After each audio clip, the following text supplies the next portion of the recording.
Family, I ain't never heard of no foundational African American. Hell no. I ain't never heard of no foundational Mayo American. Hell no. But let me tell you what I have heard of. I done heard of a non-foundational fleer. And if you look around, they're everywhere you see. And we got something to say about it because this is certified Black Society, Black Alpha Network, and we in the house. Let's go.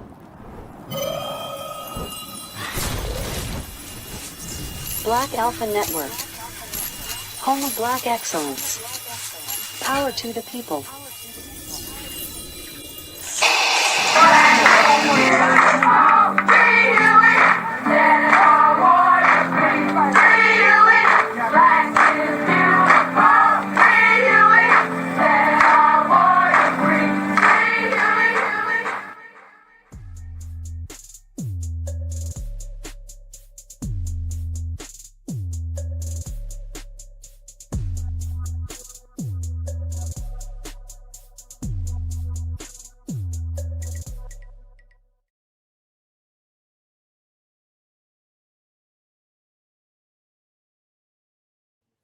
Oh, no, the hell they didn't.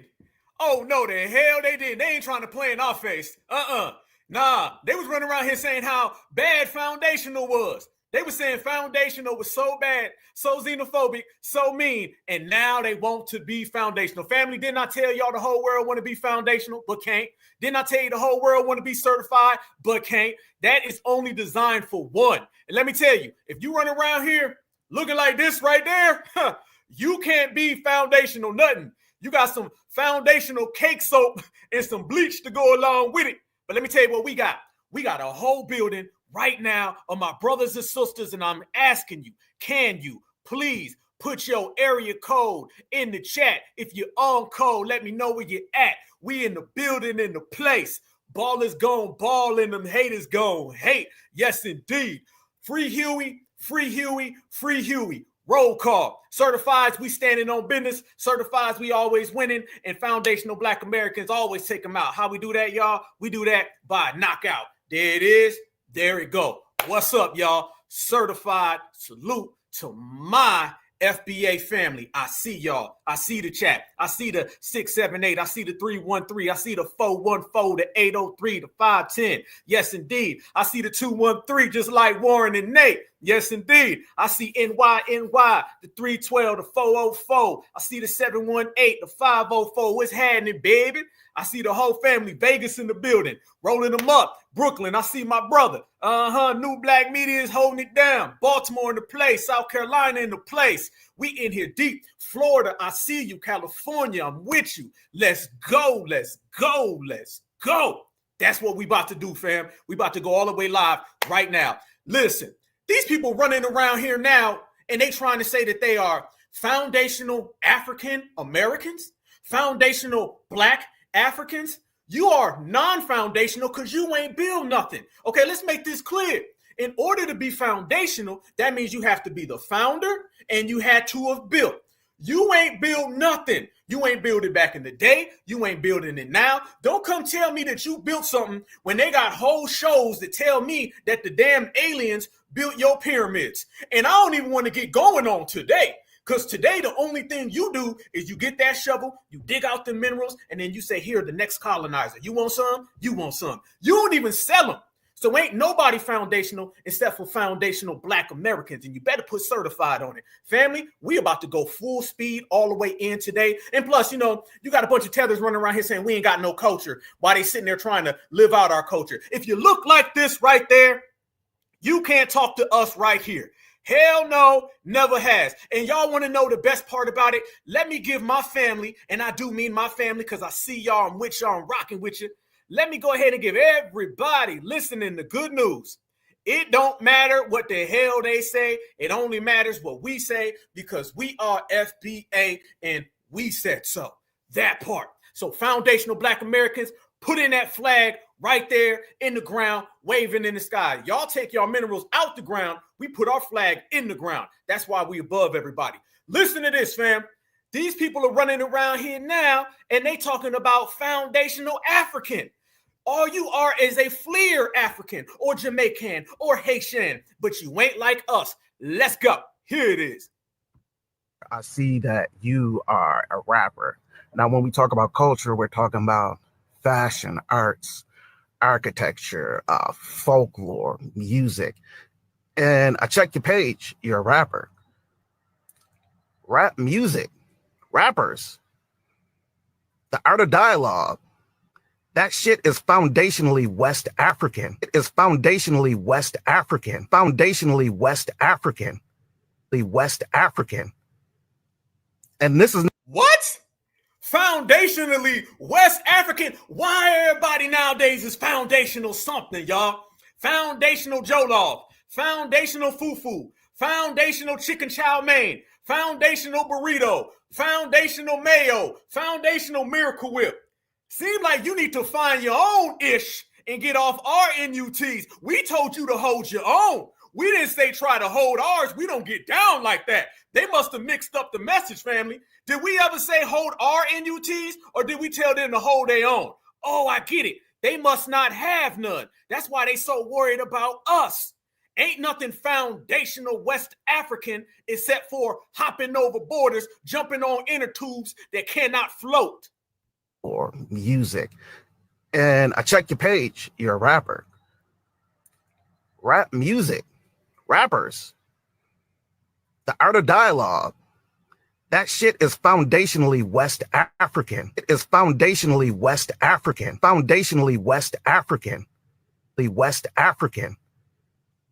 And this is not something that comes from Google. This is something coming from an old head MC.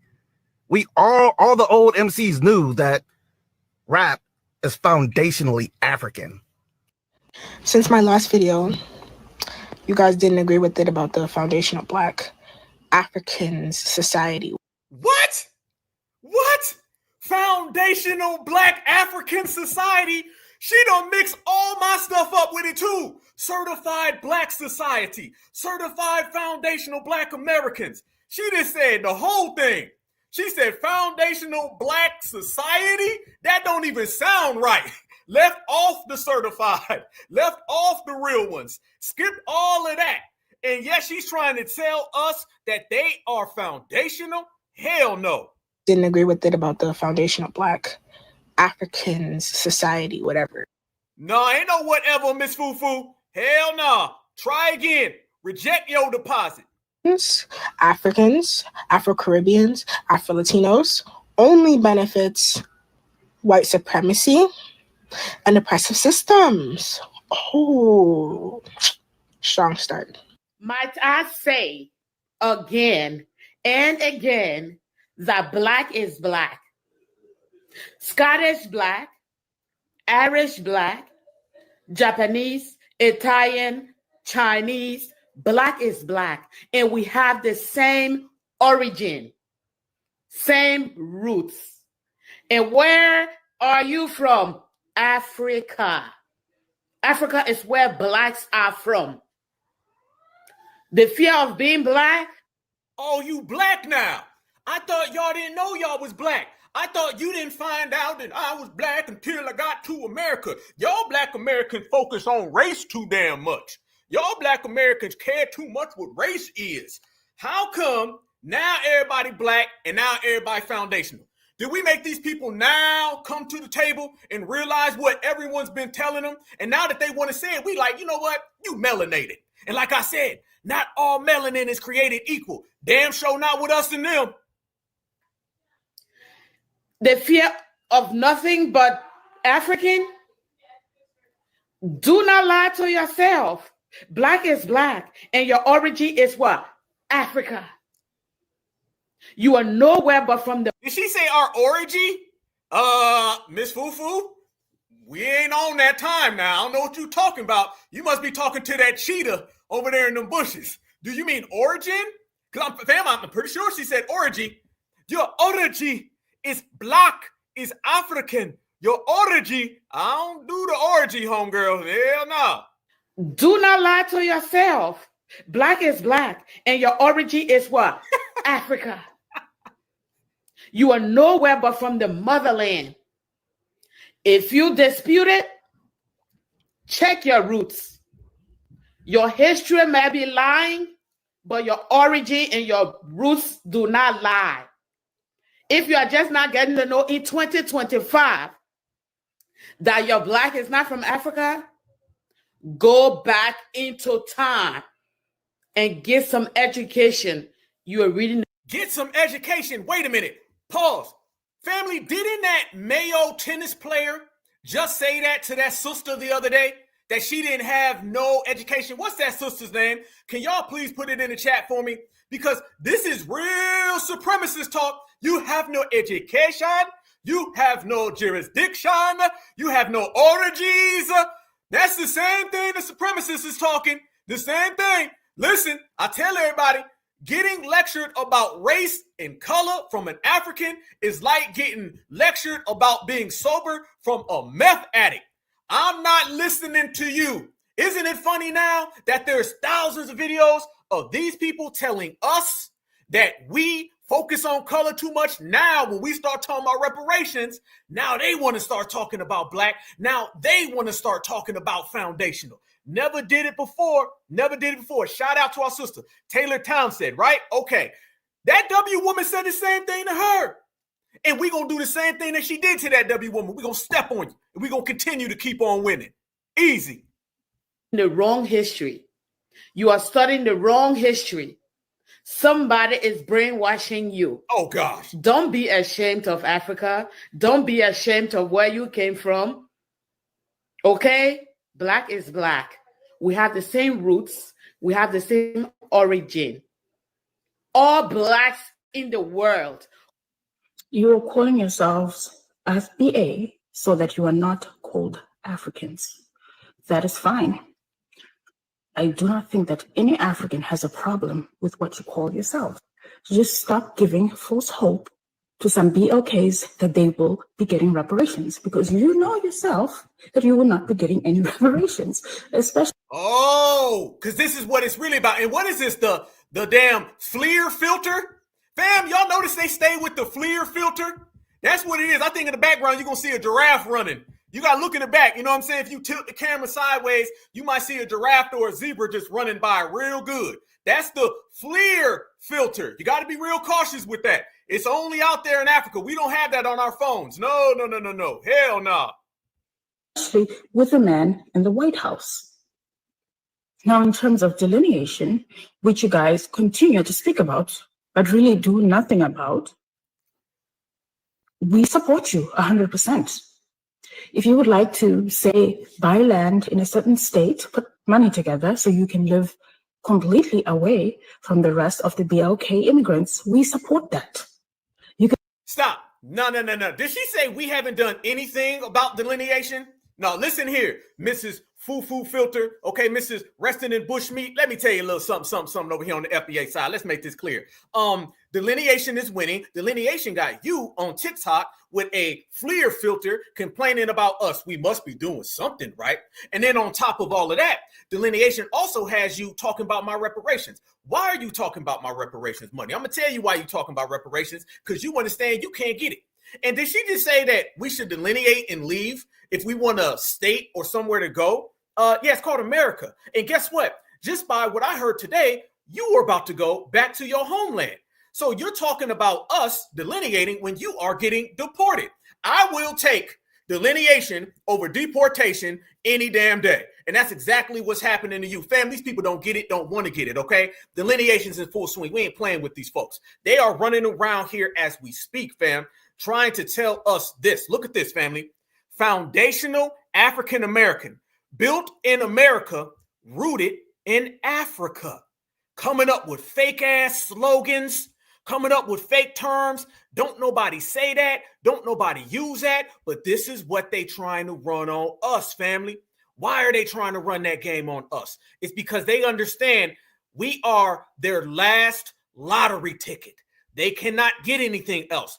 After foundational Black Americans delineate, it's over for all of the Africans. Make it clear. Let it be known, okay?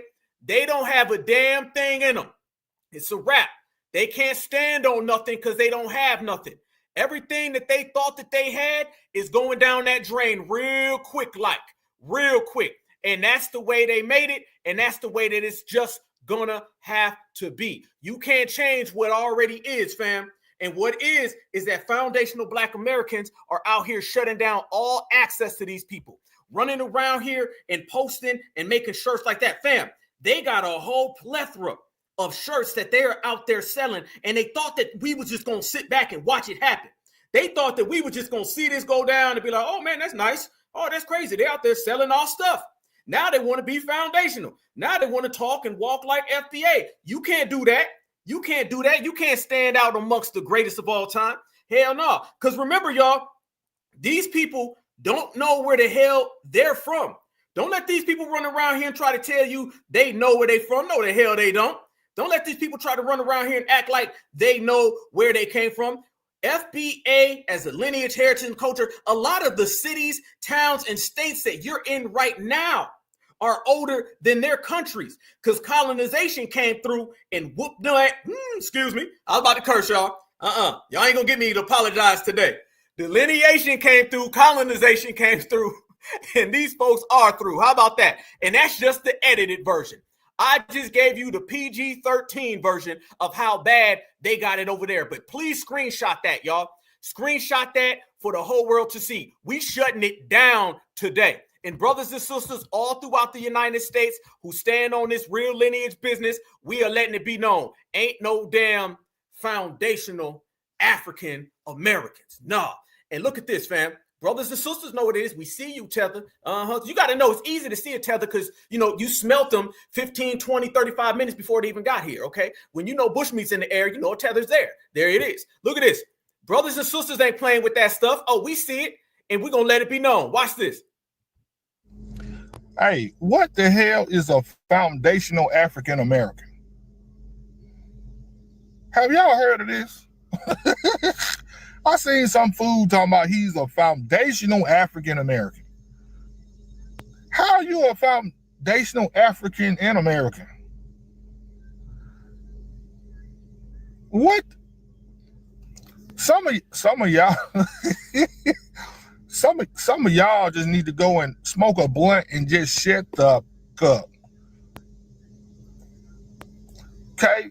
Now, we are foundational Black Americans, but what the hell is a foundational African American? Y'all just making shit up as y'all. Why don't y'all just be Pan-African and take y'all ass to Africa? Woo! Damn, good point, brother. I thought y'all was Pan-African. Why would you want to be a foundational? Why? Oh, is it because we ruined Pan-Africanism? Fam, here's your confirmation that Pan-Africanism don't work. Because now they got to try to jump on our boat. Okay. What? Some of y'all some of y'all just need to go and smoke a blunt and just shut the up. Okay?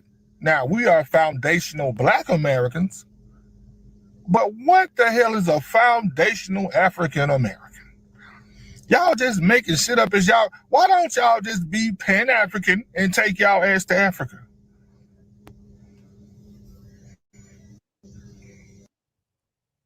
Fam, I'm going to keep it all the way real with you. Did y'all see this right here?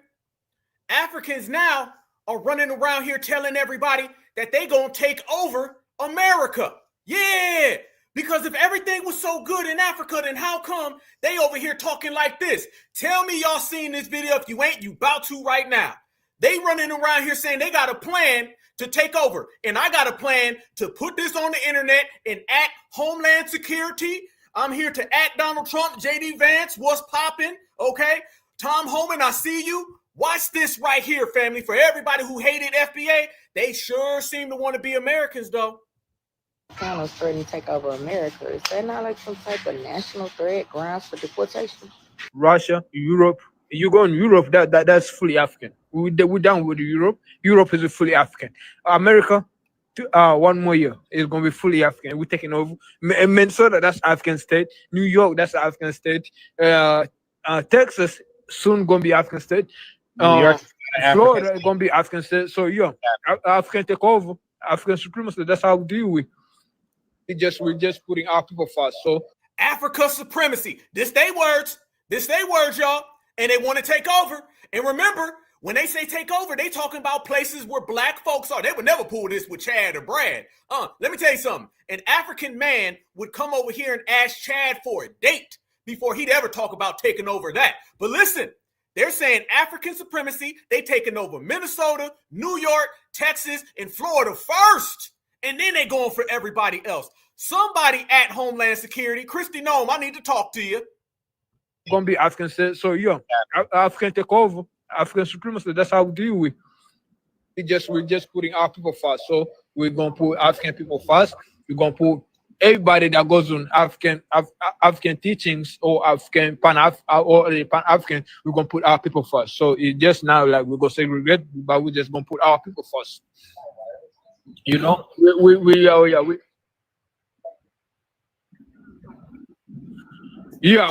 gonna protect how you call it, prioritize people who have African descent, people who deal with Africa.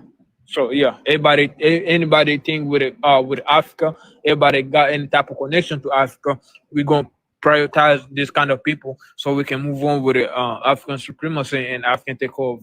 Damn. So we can move on with African supremacy and African takeover. They running their mouth, fam. Y'all all seen the edict that came out last week when they said they monitoring everybody on social media, all of the immigrants spewing anti-blackness, anti-American hatred. There you go. We got us a prime candidate. Leave it up to a dusty-ass Tether to miss the whole point about not saying this on the internet. You tell them not to say this on the internet, what's the first damn thing Mr. Mutombo does? He goes and runs to the internet. I am going to take over the world.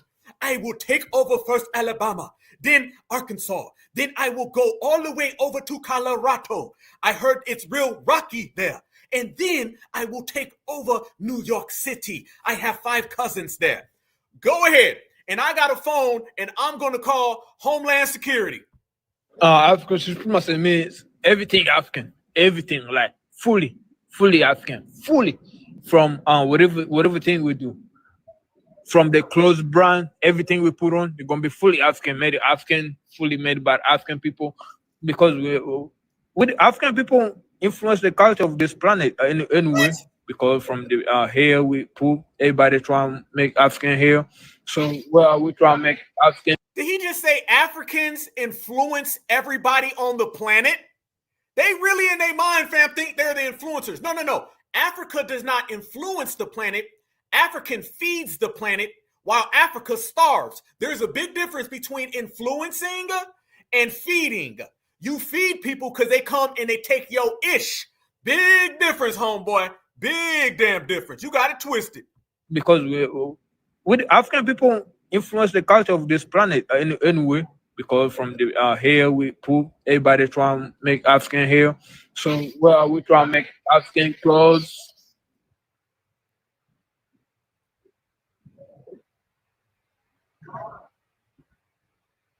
Everything, not just food, everything. Speak African languages, like everything. Have sex with African men. Universal African language. You said what now? I said, what's going to be the universal African language we all Swahili. Swahili. That's the official African Union language. The official African Union language.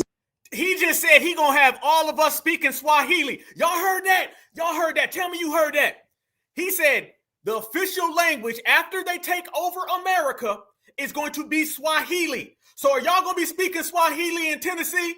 All my brothers and sisters in Memphis, y'all gonna be speaking Swahili? Let me see who's in the building. Okay, is Detroit in the house? Okay, I see NY in the building in the place. Okay, is St. Louis in here? Is Kansas City in here? Is Houston in the place? San Antonio, y'all rocking with me? I know Atlanta's in here. Baltimore, I know you here. Y'all gonna be talking Swahili? Let me know something, fam, because he thinks that we gonna be all talking Swahili. All of us, you just gonna go through the projects and we gonna be talking Swahili. We gonna be having kente cloths. We gonna be running around here doing the moonwalk with a goddamn a tight tether jacket on. That's what he really thinks.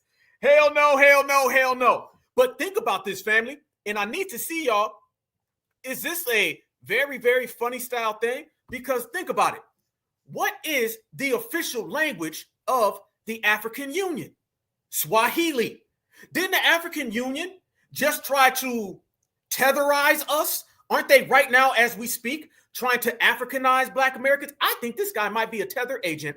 I think this may be a tether agent. I believe that this guy is probably being paid by the African Union to go out there and say that. Think about it. You have an African who's on the internet saying he wants to take over Black people, okay? And he wants us to speak Swahili, the same language of the African Union. I believe that this is nothing more than a dusty tether agent. Remind you, fam, at least a COON in America, you got to give them at least a butter biscuit.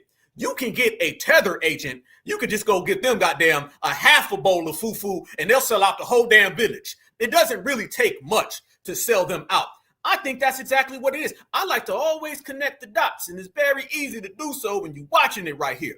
So I think in the meantime, in between time, you starting to see all of this and you start to see these people pop up, and they always are talking about FBA business, always. But that's okay because FBA stand on business. So it's easy work and we don't see you. But a sister jumps in and watch this sister start checking them. Because like I told y'all, tether men are afraid of Black American women. And they should be, because Black American women be checking their ass. Watch this, fam. This sister hops in and said, where are you going to do that at?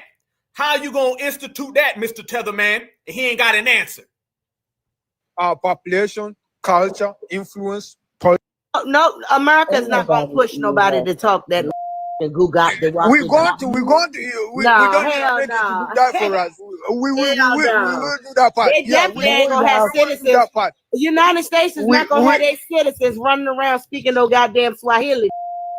We're gonna do that. We're gonna you might do that in your own community. Don't mind about the USA. In your African neighborhood, y'all might speak Swahili. We're gonna do that. But your ass ain't going out on the road with no motherfucking we're going to do that. We are going to do that right there. Trump is not going to speak Swahili to them goddamn white officers. They're going to bust your ass in the head. They're going to bust y'all in the motherfucking head to the white meat. You go out there speaking some Swahili. Yeah, you go out there speaking Swahili if you want to.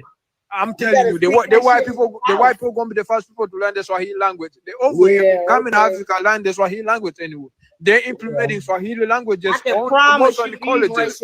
Go on the colleges. I know you've never been to colleges. Most of the colleges right now they're implementing Swahili language.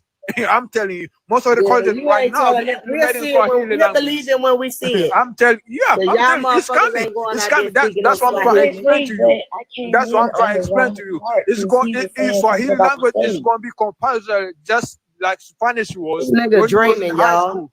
They were saying what you were taking Spanish. This nigga up here dreaming. This nigga like Martin Luther King. I have a dream. They plan on taking we coming fully. We're coming fully force? That sounds like a threat. That sounds like a threat to national security. We coming full force. You hear this, fam? Oh, this man getting tagged. Listen, I'm adding all this stuff straight up and down. This is a terroristic threat. Fully force. Listen, we start with Minnesota. Minnesota is fully African from culture, influence, dressing, everything, politics.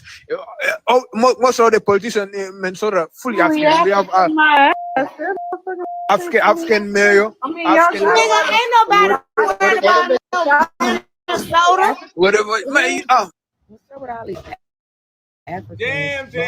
He said, I'm going to go to Minnesota. She said, ain't nobody worried about no damn Minnesota. You going to get your issue when you go ahead and cross that bridge into the real area. You ain't going to do nothing, Teller. Because that's all tellers do. They run their mouth. They ain't got nothing. They ain't standing on nothing. That's exactly what they've been running around here talking about. Fam, it's real. It's real. I'm telling you right now, we can get all these people on out the country. They putting out edicts right now that's putting an end to all of that talk. So all of this running around here talking about what you going to do in the United States of America and you're going to take over, it ain't going to happen for a lot of reasons. And the main reason is you ain't going to come over here on FBA turf, okay? We were saying this summer that they was trying to do a little backdoor way of colonizing us. And that's exactly what it is. It's that type of rhetoric, it's that type of stance, it's that type of positioning that makes these people think that they got it sweet. You ain't got it sweet over here. You ain't got it sweet over here. This foundational Black America era, y'all. We standing on certified business, and that certified business will disallow any of these people from thinking that they running something. You ain't running a damn thing other than your tether mouth. That's it. So now the more that you watch this and the more you start to see these things pop up, more and more brothers and sisters is letting it be known we delineate in full swing, and more people are getting on board with delineation. Delineation, as we said before, has taken over the whole damn planet. It's clear that everybody wants to be a part of this foundational Black American experience. As we said, this Renaissance, how strong it is, how powerful we are. And you should, because the way things are moving right now, there ain't gonna be no turning around. Hell no. Won't be no turning back either. And you're gonna have a lot of these tethers that are coming out here, and a lot of these people are trying to twist our words. You gotta understand this, fam.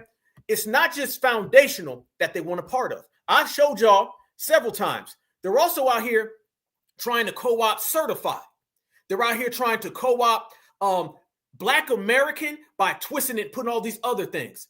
Watch this right here, fam. Now there's a whole new wave of people saying they're authentic Black Americans, whatever the hell that means. We say foundational, they say foundational. We say certified, they say certified. We say certified, they say authentic. We just showed you a few days ago, someone was running around here saying he's a regular Black American. What the hell that mean? Nobody gave a damn about us reclassifying ourselves until we started being bold with it. You see, they're used to us being classified. It's going to be down to this, fam. I'm telling you what the future holds. The future is going to be like this. Those of us who use the reclassified names given to us are going to be the sellouts. And those of us who use terms that we classify and identify ourselves as, them going to be the real ones. And you're going to be able to tell the difference. If someone running around here talking about African American, people of color, authentic Black American, foundational African American, that's an op. The language is going to tell you who's who and where they stand. We're going into a new era of language. There's a difference between someone classifying you and you identifying yourself. So if it isn't a self-appointed, identifiable term that we call each other, then it's somebody who's an op who ain't one of us. So it's going to get real clear on what side you're on. In FBA, we rocking with it. Y'all look at this right here. Dude running around right now. Somebody said a fleece water. You ain't lying. Watch this, y'all. Oh, y'all got to see this.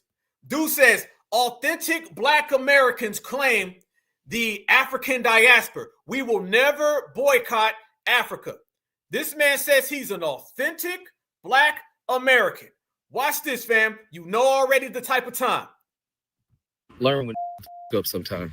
I wish I would side against Black people from any nation, from a Caribbean nation or on the African continent, with a supremacy loving raccoon. August is Black August. You need to Google Black August. Look it up on this app. Search it right now. Learn the history of Black August. When we played in the slave revolts, when Pan-Africanism was activated throughout the entire diaspora. August of all months is when Negroes playing. When was Pan-Africanism activated throughout the whole diaspora? We're going to get to that today, y'all. Oh, we're going to break all that down. This little thing they running around here talking about the glory days of Pan-Africanism. Fam, let me ask y'all, when were the glory days of Pan-Africanism? Somebody tell me right now. I'm asking a friend. Can I get my certifieds to help me out right now? Because this is what they're trying to do, fam. They're trying to make it look like, man, y'all messing up the glory days, man. Y'all remember the glory days of Pan-Africanism, y'all? Man, Pan-Africanism, man, we had so many glory days. Tell me now, y'all, when the hell were the glory days of Pan-Africanism? They trying to rewrite. They trying to reclassify. They pushing all these lies right in our face, and we ain't going for none of them, y'all. Ain't no authentic Black American. Weren't no glory days of Pan-Africanism. Hell no, because if it was so glory, then how come we the only ones living in glory and your homeland ain't? So it ain't worked too damn good, has it? Search it right now. Learn the history of Black August. When we played in the slave revolts, when Pan-Africanism was activated throughout the entire diaspora. August of all months is when Negroes plan to boycott other Negroes because they come from different countries and have a different mother language. This is the most coonery, buffoonery I've ever heard of in my life. I'm ashamed of some of you people that call yourselves Black Americans. I'm an authentic Black American. I claim my African ancestry. I don't delineate between myself and Black people from other parts of the world. I don't give a about a foundational Black American. I'm a real, authentic Black American that descends from the slaves that fought in the Union Army so that we have African ancestry. I don't delineate between myself and Black people from other parts of the world. I don't give a about a foundational Black American. I'm a real, authentic Black American that descends from the slaves that fought in the Union Army so that we could be a United States. All those black people that fought in the Union called themselves African. So everybody. No, they didn't. No, the hell they didn't. The people in the Union, they didn't call themselves no damn African. You know how far ago they were removed from Africa? Family, a lot of our ancestors, and I'm not talking about that long ago, were fighting in the Civil War. And they did not call themselves Africa. They didn't even know what Africa was like that. This thing where we all knew what Africa was and where it was at. No, we were born here in Americas for hundreds of thousands of years. If you started 400 years ago, that's still generation upon generation. Quit acting like these people had an encyclopedia and could pull up Africa. Africa doesn't know what Africa is. They weren't even getting called Africa. Half the countries did not even exist back then. They didn't call themselves no damn African in the Union War. Quit trying to tie that into the Civil War, because now you're trying to tie it into the 14th Amendment, reparations. Notice, y'all, he didn't go to any other war that Black Americans fought in. He immediately jumps over to the Civil War because he's trying to get in on the legislation that ended up following the Civil War. He could have said any war. How about the Revolutionary War? Black Americans was in that. How about Vietnam? Black Americans was in that. How about World War I, World War II, the Korean War? How about the Gulf War? How about both of the Gulf Wars? Afghanistan War. We fought in every war. Why are you going directly to the Civil War, Mr. Fake Authentic Black American? And you look like you got some unauthentic dreads in. I heard of dreadlocks, but ishlocks? Huh. You want to jump to that because you're trying to slide in legislation that removes us and includes Africans. We know exactly what you're up to, partner, and it ain't gonna work. Just like your hairdresser. The world, I don't give a about a foundational Black American. I'm a real, authentic Black American that descends from the slaves that fought in the Union Army so that we could be a United States. All those Black people that fought in the Union called themselves African. So everybody else, proud Black American, African descendant. Learn when up sometime. I wish. Man, if you don't get the hell on out of here, man, gone. No, we ain't trying to hear none of that talk. All that babble, be gone with it. Be gone with all that babble. See, fam, this is what I'm talking about. Look it, fam, we've been bubbling for about 30-something minutes. We've already talked about foundational African Americans, foundational Black Africans. This guy pops up with twisted ass dreads that look like someone did them backwards. And now he's talking about authentic Black American. Everybody is trying to add something in. This thing where people want in on foundational Black American culture, y'all. And they're coming up with every means possible so they can try to achieve that. Man, y'all wouldn't believe how many people are out there. Look at this, fam. I'm not even lying. I'm serious about all of that. Look. I need y'all attention right now. Look at this. Wikipedia has a page that says foundational African American. Yes, the hell they do. Yes, the hell they do. Let's go down the line, y'all. Look at this. Oh, yeah. Wikipedia has a foundational African Americans page. And you see this right here, a foundational Black American or Black African. Look at that right there. There you go. There goes another one. How about this guy? A foundational Black African man with a damn soccer team in the back. And there's only about 3 soccer players who are melanated. Look at this right here. Fam, they out there trying to run this game. This is what it is. Here we go. Furthermore. Check this out. As we proceed, foundational African Python. What? Look at this, fam. That's zesty as hell. Only got 7 followers, by the way, too. Foundational African. And here's another one. Now, this one got Arabic in it. Look at this. Look at that, fam. You got Arabic writing all through there. This is all throughout the internet, y'all. You're seeing this pop up left and right, left and right. Here we go. Here's another one. Look at this guy right here. Look at this one. Look at this dude. Principled and disciplined young man. Real whatever. Yoruba. I'm a human being first before being a Yoruba and Nigerian. FA. Foundational African. You see? Foundational African. These folks ain't nothing. You a non-foundational fleer. You can't be fleer and foundational at the same time. That is a direct contradiction. That is an oxymoron, just like your mama. Okay, watch this. Furthermore, these people been really running around here trying to infuse us with them. You seen that one right there? I showed y'all that. Foundational African American, built in America, rooted in Africa. Here's another one. Foundational African. And look what they put right here in their caption. Look at this. FUCK, FBA from South Africa. Now, y'all know, like I know, South Africa, they out there ripping everything up, fighting each other, beating each other down, breaking their homes up. Anything that you can do to another melanated person, they doing to each other over there. But yet, they got the time for us. And I got time to call Tom Homan. So it's all good. And by the way, shout out to your 2 followers. Shout out. Look at this one, fam. And here we go. That right there. Amazon. Foundational Black African American t-shirt. Represent the motherland and the struggle with the awesome red, black, and green FBA Foundational Black African design. Look at this.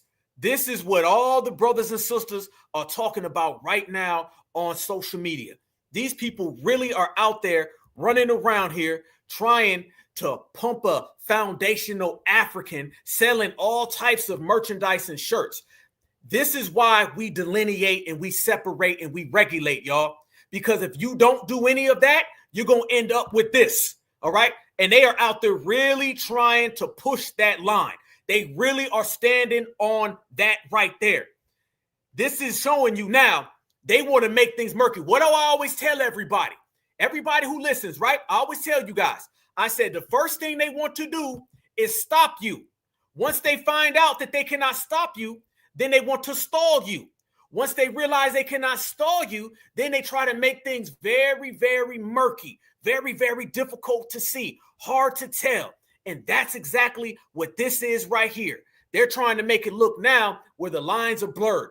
The lines are very blurred. Like, who can tell? Who knows? Family, pull that down. What they want to do and what they're trying to do and what they're attempting to do is make it like this.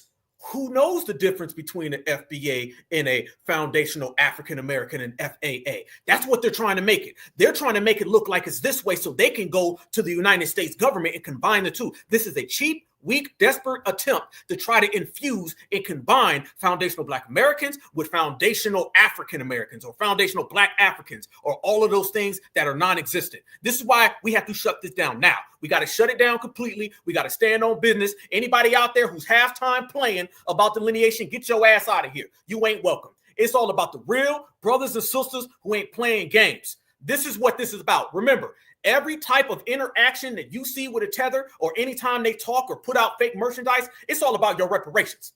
Okay, you can trace this all going back to reparations, fam. I've been saying it for the longest. Soon as we start talking about reparations, then you got all of these connections. Africa never wanted to be connected with us. They went out their way to say we're not the same.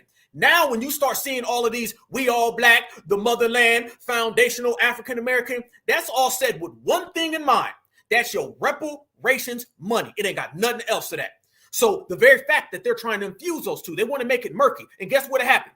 You'll end up getting a Democratic president. I'm telling you right now, let Kamala Harris be the president right now. And I promise you, she would be addressing FBA all of a sudden. They ran from FBA. They never want to acknowledge FBA. Let Kamala Harris have won the presidency, and out of nowhere, they find this new interest in saying FBA, but they'd only say it with foundational African American combined with it. They never said nothing about FBA. They did not acknowledge us. They ran from us. But let them run with this foundational African American and FAA. Then out of nowhere, they'll start bringing up FBA and FAA, and they'll combine the two of them. You don't believe me? Did they not combine Black and brown? If you can combine Black and brown, you can try to combine foundational African American and foundational Black American. Yes, the hell you can, fam. These people are desperate as hell. And then they'll want to go to a reparations table and say, you know what? I do acknowledge them FBAs. Oh, and them FAAs. I do acknowledge those Black Americans. Oh, and those Black Africans. Oh, by the way, we should give them reparations. Never wanted to give them reparations until you can include Africans in it. And then it's going to be like, let's go ahead and give them reparations. And it ain't going to be nothing but a big ass immigration check. It's going to be a big ass immigration check that's going to go directly to a bunch of Africans. This is why we shut it down. Delineation ain't about not liking somebody in the motherland. Delineation ain't, well, y'all talk a different language. Delineation is about getting these suckers out of our business. All right. If you were going to the bank right now to go cash your money that you got to use to pay your light bill and to pay for your kid to get some school clothes, and somebody came in and said, ain't that check really mine too, brother? You African, right? I deserve 29% of your earnings today, and I deserve 52% of your earnings tomorrow. Because we're all black, brother. It sounds like it makes a lot of sense when you put it that way, right? That's how they've been trying to play us. And brothers and sisters, again, like we always say, good news ain't going for it. Oh, I'm telling y'all, like I told the old dude the other day on the space, this generation different. If this generation regulating, G-checking, delineation ain't moving you, then you disqualified. You need to go ahead and sit down in the dirt, all right? Because homie don't play that, and we ain't playing none of that. FAA, FB African, you can FB the hell out of foundational Black American business. Do that. Look at this, fam. Brothers and sisters are saying, what the hell is this? And we ain't going for it, not one step. Moves out here, y'all. I ain't gonna lie to you. We making some moves, we making headway. And people thought that this delineation thing was just an internet thing. Now, this went past the internet. You got people right now saying that they are foundational African Americans. Real shit. I know y'all heard of the FAA. Yeah, y'all heard of the FAA. When I first heard it like 2 or 3 weeks ago, I'm like, man, what the fuck is this? What is the FAA? What is the FAA? I never heard of it. Then I started to see more and more like Black Americans that don't like FBAs or the Black natives to this land or the Solanis or all the other stuff. Now they saying they FAA. And I'm like, what's a foundational African American? How can an African be foundational to this land? How can you be a foundational African in America? Like, that don't make no sense. Then they trying to remix FBA, foundational Black African. I'm just learning that last night. Somebody just told me about that last night. Our foundational Black African. Boy, let me tell y'all something. These tethers are crashing out. Some of these immigrants are crashing out. The Democrats are crashing out. All these people are crashing out now because Black Americans are delineated. We are delineated, and people don't know how to react to it. Yes, the hell they are. Yes, the hell they are. Fam, we say it all the time. Remember, all this right here is nothing more than a clear, and I mean clear, confirmation that we are destroying these people. You wouldn't have to say someone is you, and you wouldn't have to jump off your inner tube to try to get on the next one if it was working for you. They crashing out. And there are lots of people get online. A lot of people say, oh, FBA or the Black Indian movement or all this other stuff, you know, it's just on the internet. No, it's not just not on the internet. I can walk up to a stranger Black person, a Black person that's a stranger to me in the mall, Walmart, Target. I prefer Target. But let's say I go to Target and I meet a Black person. I say, hey, have you heard of FBA? He like, yeah, I heard of FBA, da-da-da-da-da-da-da. Hey, is your family Black natives to this land? Yeah, man, my grandma's a Black. They know this is outside of the internet. I'm telling you, this is outside the internet. Listen, there are people on this app that's getting paid to discredit FBAs or Black Indians and stuff like that. That's why you... Fam, didn't we just say that? Didn't we just say that? There are people out there, and I'm telling you, they are out there to discredit us, to try to slander us, to do anything they can to try to take away from foundational Black Americans. They got whole businesses that are out there with that sole purpose. Y'all put it on everything. Y'all see it. We all witness it every day. Don't think these are just some regular smugglers. I know they dusty. I know they smell horrible. I know they couldn't rub 2 pennies together, but don't get it twisted. They'll do anything for some jollof. See, a lot of people disrespect us in the way talking about we a hate group. We xenophobic. We all these things. We all these things, but they keep harping it and they just crashing out even more because they can't wiggle out of it. These tethers are crashing out. These Africans are crashing out. Even these Caribbeans are crashing out right now. You damn right they crashing out. And we the ones making them all crash out right now. Yes, the hell we are. Yeah, don't get it twisted. So my brother's absolutely, positively, 100% correct.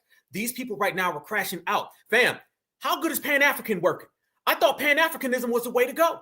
So on one hand, they tell us how great Pan-Africanism is, and then on the next hand, they tell us that they foundational African Americans. That is confirmation that we ruined Pan-Africanism. Because if Pan-Africanism was moving, if Pan-Africanism was the talk of the town, you'd be claiming Pan-African. We know one thing about an African. They gonna jump on whatever they feel is hot. That's why they always running around here trying to dress like FBA. So it's the fact that Africans now are getting rid of Pan-Africanism. Fam, they are deserting Pan-Africanism. Are they running from Pan-Africanism now? They trying to find new names? Everybody wants to be a part of foundational Black Americans because we are the hottest thing going. And when I say the hottest thing, it ain't just the Americas. I'm talking about the whole world. They out there talking about foundational in villages that we would never go to and would never want to go to.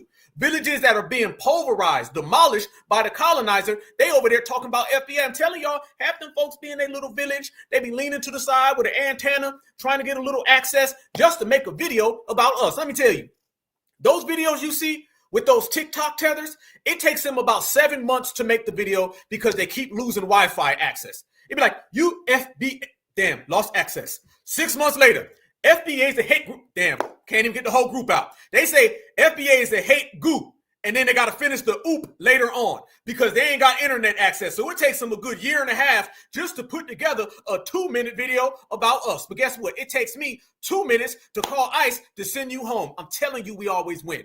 We've been talking about that right here, y'all.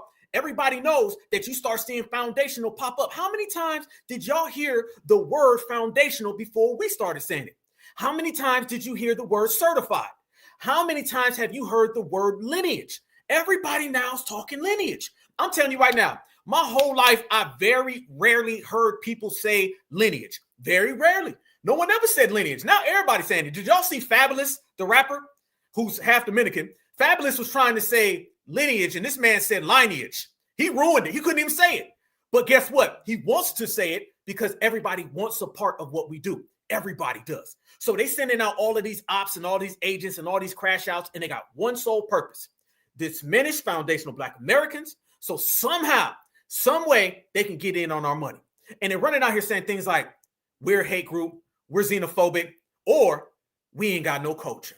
That's what you're seeing now. The whole we ain't got no culture movement. There's this real, I'm talking about extra dusty ass tether that's been running around here talking about foundational Black Americans don't have a culture. Remember, y'all, they only say we don't have a culture is because they want to replace our culture with theirs. Everyone knows FBA has a culture because they duplicate our culture where they're from. Don't get it twisted, and do not, and I mean this, y'all, do not give them the credence that they actually mean what they say. They're only saying it so they can try to steal. Everything they say is to steal from you. Every single lie, babble, rant that they go on is a take. They don't never say anything honest or anything that's solid. It's all about how can I get this? So they're running around here with this FBA ain't got a culture because they want to replace FBA with FAA. They want to replace FBA culture with tether culture. So hopefully they can get FBA reparations. But the answer to that is no, hell no. Watch this, family. This is exactly what we mean. This man running around here saying Black Americans don't have a culture, and he's sitting there talking to a Haitian lady. So just like that, Amanda Seals, it's a room full of immigrants talking about certified Black Americans. Watch this. African Americans in this country are the only groups. They have no culture. It depends on who you meet, where you meet them. But currently, there's not an African American culture? No. Yes, there is. What is it? Name 2 value systems in the African American culture. Value system? Yes. Name 2 taboos in the African American culture system. Name 2 traditions, by the way, in the African American culture system. There is no value for freedom if you don't understand what it is. The concept of free. You have to have a foundation on which it would balance when you ask for it. Civil right, they give it to you. You have no culture. Nancy, you've been here, born here. Why would you be surprised if I say African Americans don't have a culture? What, twerking? So anything but I feel like African American culture has definitely you say mainstream. No, you say the word, the African American culture. What is it? Okay, fine. Like hip hop, not hip hop. I mean, I don't want to. Yes, I think. Why are you talking for us anyway, Miss Haitian? Fam, this is what you're starting to see more and more. You're starting to see these whole breakdowns and conversations about FBA with no FBA in the room. None, not at all. You don't see no FBAs in the building, y'all. You don't see none. This is what I'm talking about. You don't see no foundational Black Americans present, and these people are talking about FBA. This Haitian woman is supposed to be the representative of us? Are you kidding me? This Haitian woman, she's supposed to be somehow representing us against this guy? Are you serious? This woman is no way near to be qualified to talk. That's why I don't know, because she comes from a culture of anti-us. Fam, this is a room full of anti-Black Americans talking about Black Americans, trying to diagnose us. But yet neither one of these homelands are popping. You can put together foundational Black American income and it's molly-whopping Haiti and Africa. But yet they want to come and talk about us when we're not even present. Feel like you haven't thought about it. It's fine. Don't make things up. I'm not making it up. Okay, I feel like then educate me. You feel. You should know. You were born and raised here. Yes, but I have a Haitian. Are you African American? I'm Haitian American. That's correct. Do you see why you were being specific with that? Because anybody who encounters you already knows you before. If they know you are Haitian, at least two things comes to their mind. What is that? If they've been to Haiti, they can look at work ethics and they say, yes, Haitians, I know them. Service industry. Oh, say it, fam. Y'all notice that he just glossed over that? He was trying to make it look like Haiti has this strong culture. What, getting colonized? Every place in the diaspora has a history and a culture of colonization. What is the number one defining characteristic of the diaspora? It is colonization. I'm talking about past, I'm talking about present, I'm talking about future. They all have that colonized card. And yet you want to talk about us, maybe because we have a culture that is without being colonized. We have a culture, when you think of us, it's fighting the colonizer. And then when we talk about y'all have a history of pulling your pants down and bending over for the colonizer. Big difference. But when she says, then what is the Haitian culture? He goes, it means, and then he went on to the next one. He couldn't answer that because Haiti, just like Jamaica, just like Africa, neither one of them have a defining culture, except for getting defined by which side of the head you gonna get clipped with from the bamboo stick. What's that? If they've been to Haiti, they can look at work ethics and they say, yes, Haitians, I know them. Service industry, they know where they do well. Food, they can say yes. And even language, Creole. Right. And they can say, oh, I love Haitians. Because they saw the culture. The language Creole. So y'all notice that he's willing to give them Creole, but they won't give us FBA vernacular. Y'all notice that, right? What the hell is Creole in the first damn place? A result of being colonized. You speaking broken twice, broken 2 times over Creole language. But yet you don't want to talk about us. So every single thing that he's saying goes back to exactly what we say about y'all. Y'all ain't got no damn culture, except for fleeing, except for running, except for hopping. Fam, when you see a Haitian on the internet, when you see a Haitian on the news, is it 9 times out of 10 not something to do with poverty? Let's be real. Let's be real. When you see an African, is it not 9 times out of 10 something to do with poverty? Let's be real. I don't want to hear about the 2 times you seen the rich guy in Nigeria, yep, and 3,002 times I seen the poor person in Nigeria and Kenya and the Ivory Coast and the Senegal. So don't come telling me about a culture when your culture is starving. In abstract, before they encountered you. So people go over the bridge of your culture, your tradition, your customs, and that helps them to know how to address it. Exactly. I'm saying to you, any people who ask for these things, which are abstract, freedom, for example, independence, for example, and civil right, for example, voting right, for example, you must have a foundation on which these things are going to balance. Because the people there have to uniformly agree with consensus. This is our way of life. The do's and the don'ts involved in our culture. Even if you have to create an artificial culture. Even if you have to create an artificial culture. Oh, you mean like the skin bleaching going on over there? Where they're putting 5 extra ounces of skin bleach on their knuckles because their knuckles can't turn with the rest of their body? Is that what you're talking about, artificial? I'm not surprised an African is talking about artificial. I thought they said they was authentic. It should be non-foundational artificial Africans. That's what it should be. I'm just keeping it real. This is what I'm talking about. And is he sitting here trying to talk about the civil rights era and the civil rights movement? Those are all things that are indicative of our culture. What you got? You ain't got none of those. In thousands of years, y'all don't have no known consensus of standing up to the colonizer. And anybody who ever stood up to the colonizer, y'all took them out because you wanted to defend the colonizer. Is that why the civil rights movement is considered dead? It's dead and useless. They got it, but they could not balance it on any foundation. African Americans in this country are the only. The civil rights era is considered no more because the civil rights era was one chapter in Black American history. We're not out here still fighting for civil rights. That's the thing. They're trying to make it look like, is this why civil rights is over with? Civil rights is done because we move beyond that. It's called reparations. We beyond civil rights. Fam, we're not 60 years later still talking about civil rights. And by the way, civil rights is what got those people to come here in the first place. These people are not respectful of what we've done for them. These people are still running around here trying to disrespect us. Basically, translate all that, the people in the civil rights era who afforded you the opportunity to come here, you're disrespecting them. That's what it is. And I don't give a damn about 2 or 3 of them or 4 because I'm tired of people trying to minimize it or make it look like it's a small group. No, the majority of these people have anti-Black sentiments, and the people who are anti-Black, all of the ones who say they're not, don't do a damn thing about it. And I'm not into breaking it down and being like, well, hold on now. We got this as a culture.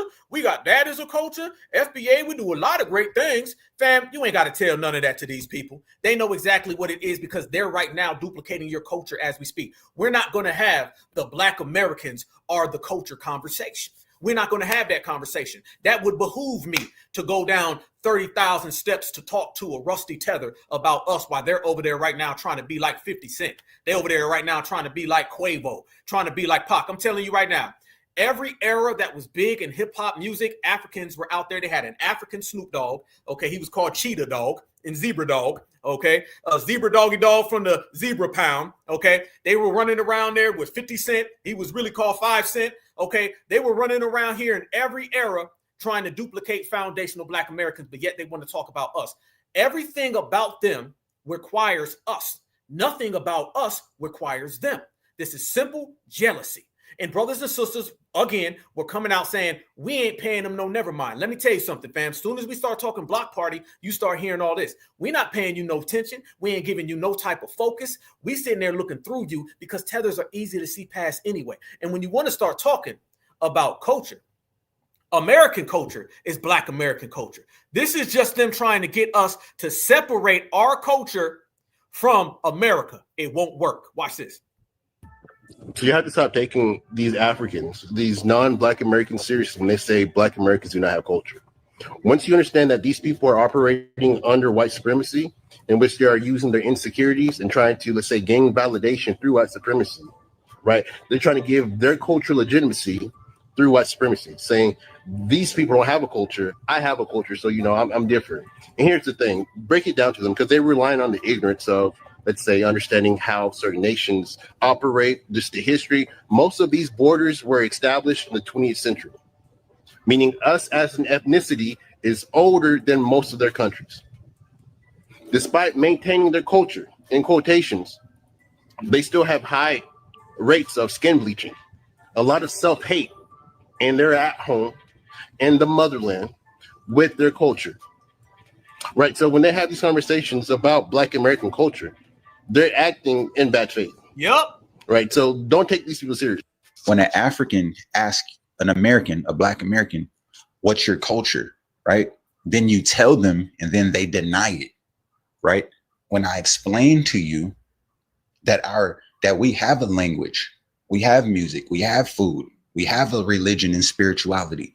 So let me break down American culture so you fools can stop asking us what it is. So for the last time, this is American culture, okay? Language and expression, okay? Our language is English, and we have a African American vernacular, AAVE, which is a type of English that we speak and we only understand because white people don't understand what the fuck we be talking about, okay? That's culture. Second, music. not just rap, spirituals, gospel, R&B, rock, jazz, blues, all Black creations, Black American creations. And to the African man who said Black people don't have no culture, come to the front of the room because you about to get read. Now, this is the problem, and this is the thing. I will never understand when African people come to America and they want to sit and talk down about Black American people. Do you not know that? But obviously they don't. In order for somebody to say that Black Americans don't have culture, they obviously don't have any common sense, in order they have any sort of sense, because all you have to do is look around and look at Black culture. Black American culture dominates American culture. Okay, let's get into this. First of all, there is nothing that Africans have that Black Americans don't have as far as culture. Okay, Africans have dance, Black Americans have dance. Africans have religion, Black Americans have their own way that they practice their religion. Africans have their own food, Black Americans have their own food. Africans have their rituals, Black Americans have their own rituals. Okay, we're not going to get into this whole thing about Black people not having any culture. And where in the world did this come from? I don't understand, because a lot of the Africans that I know don't even fool up with Black American people like that to even know what they do. Okay, it comes from supremacy, and they want us to not be here so they can be here. This is them talking to white folks, y'all. This is them trying to say they don't have a culture. We have a culture. Look how many times you beat me and I come home. Look how you take my minerals and resources. FBA would keep the resources. FBA would not let you steal. I would let you take it from me now, so you should be able to accept me. Everything a tether says is please accept me, white daddy. That's why. So we're going to talk about this. First of all, Black American music. Black American music, jazz, blues, soul, R&B, hip hop, country, all of these Black Americans have revolutionized. Rock, all of them, they have influenced. All of them, they have come and they have conquered. Like, what are you talking about? Okay, what are you talking? Rap, whatever, all of that. Black American. Let's talk food. Let's talk food. Not only because the first thing you think about is soul food. Okay, first thing you think about soul food, but you don't think about Creole. You don't think about the Carolina foods. You don't think about all of that. Dance. So you have to stop taking. Fam, I'm gonna tell you right now. I'm gonna give you the biggest thing out there ever. Right? Here's the biggest thing. The biggest indicator of Black American culture is pride. That's what it all boils down to. Something called pride, which they lack, they don't have. And if you look at Africans and Jamaicans and Haitians historically, they don't ever have pride. Don't come around here talking about your little carnival and none of that, because 9 times out of 10, you want the W around you anyway. How about this one? We got pride. We enjoy being Black. We love being Black. We stand on being Black. You don't do any of that. So again, we're not going to sit here and listen to anybody who's not even proud of being who they are or where they're from. Think about this, y'all. You're not proud of who you are because you don't want to be Black. You're not proud of where you're from. In order to have a culture, you got to be proud. Hold on, bring that back. Boom. In order to have a culture, you got to be proud of who you are. If you aren't you, there's no culture. Well, guess what? They don't like being them because they don't like being Black and they skin bleaching, disqualified from having a culture. In order to have a culture, you got to love where you're at because your location means a lot. They flee from their homeland. They are the world's #1 fleers, immigrants, migrants, and refugees. So you're disqualified from having a culture, aren't you? Yeah, hell yeah, you are, because I said so. And if you do want to talk about culture, though, y'all, I got to say, I'm going to be real. Y'all know I'm a real one. I got to keep it all the way real. They do have a culture, and I got to be honest about that. And I'm not going to sit here and say that Africans and Jamaicans and Haitians, in particular Africans, do not have a culture. They definitely do. It's just not a good one. And they don't like the fact that when you talk about my culture, it's all over the world.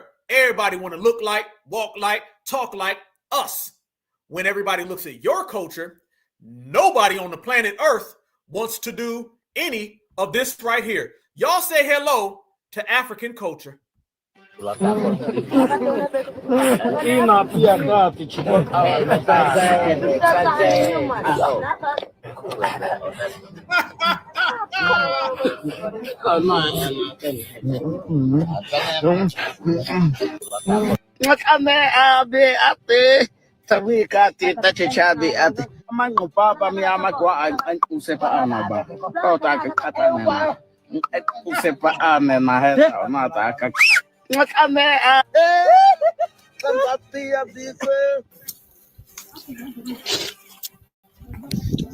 want some of that culture? Y'all want that?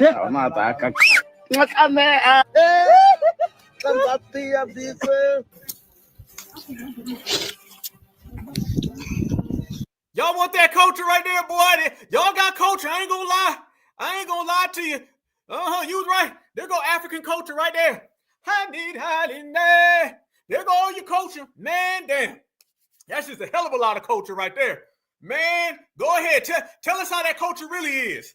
Tell us. I'm cool. I'm going to stick to the gospel, to the jazz, to the blues, to the hip hop. Yeah. I'm going to stick with all the inventions. I'm going to stick with all the fashion. I'm going to stick with all of the business. That's what I'm going to stick to. You can stick to all that stuff that's sticking on your hands. I cannot confirm what that is. I'm just saying it looked like they really, really, really enjoy it. So I would expect somebody who's from there to tell us we don't have no damn culture over here. Checkmate, partner. And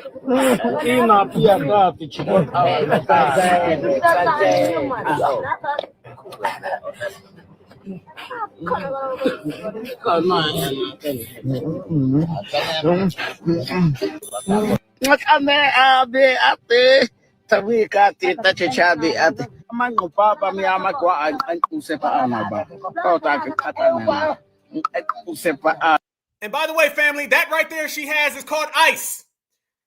And not just the ICE is going to deport her people when they come over here disrespecting us. Damn, they're getting real acquainted with ICE already. Goddamn. But family, that right there is called ICE. And guess what? You can get that if you have a running refrigerator. Yeah, man, that's just simple ICE, fam. That is not a diamond. That is not a gold nugget. I know she's treating it like it's a diamond, family. That is something that's called ICE. You know, if you get H2O and you freeze it, you know what I'm saying? This is, what the rest of the operating world does. You can enjoy your ice. But, they don't have ice over there. So I guess she thinks that's a diamond or whatever. Somebody call Akon because his people ain't doing too good. Family,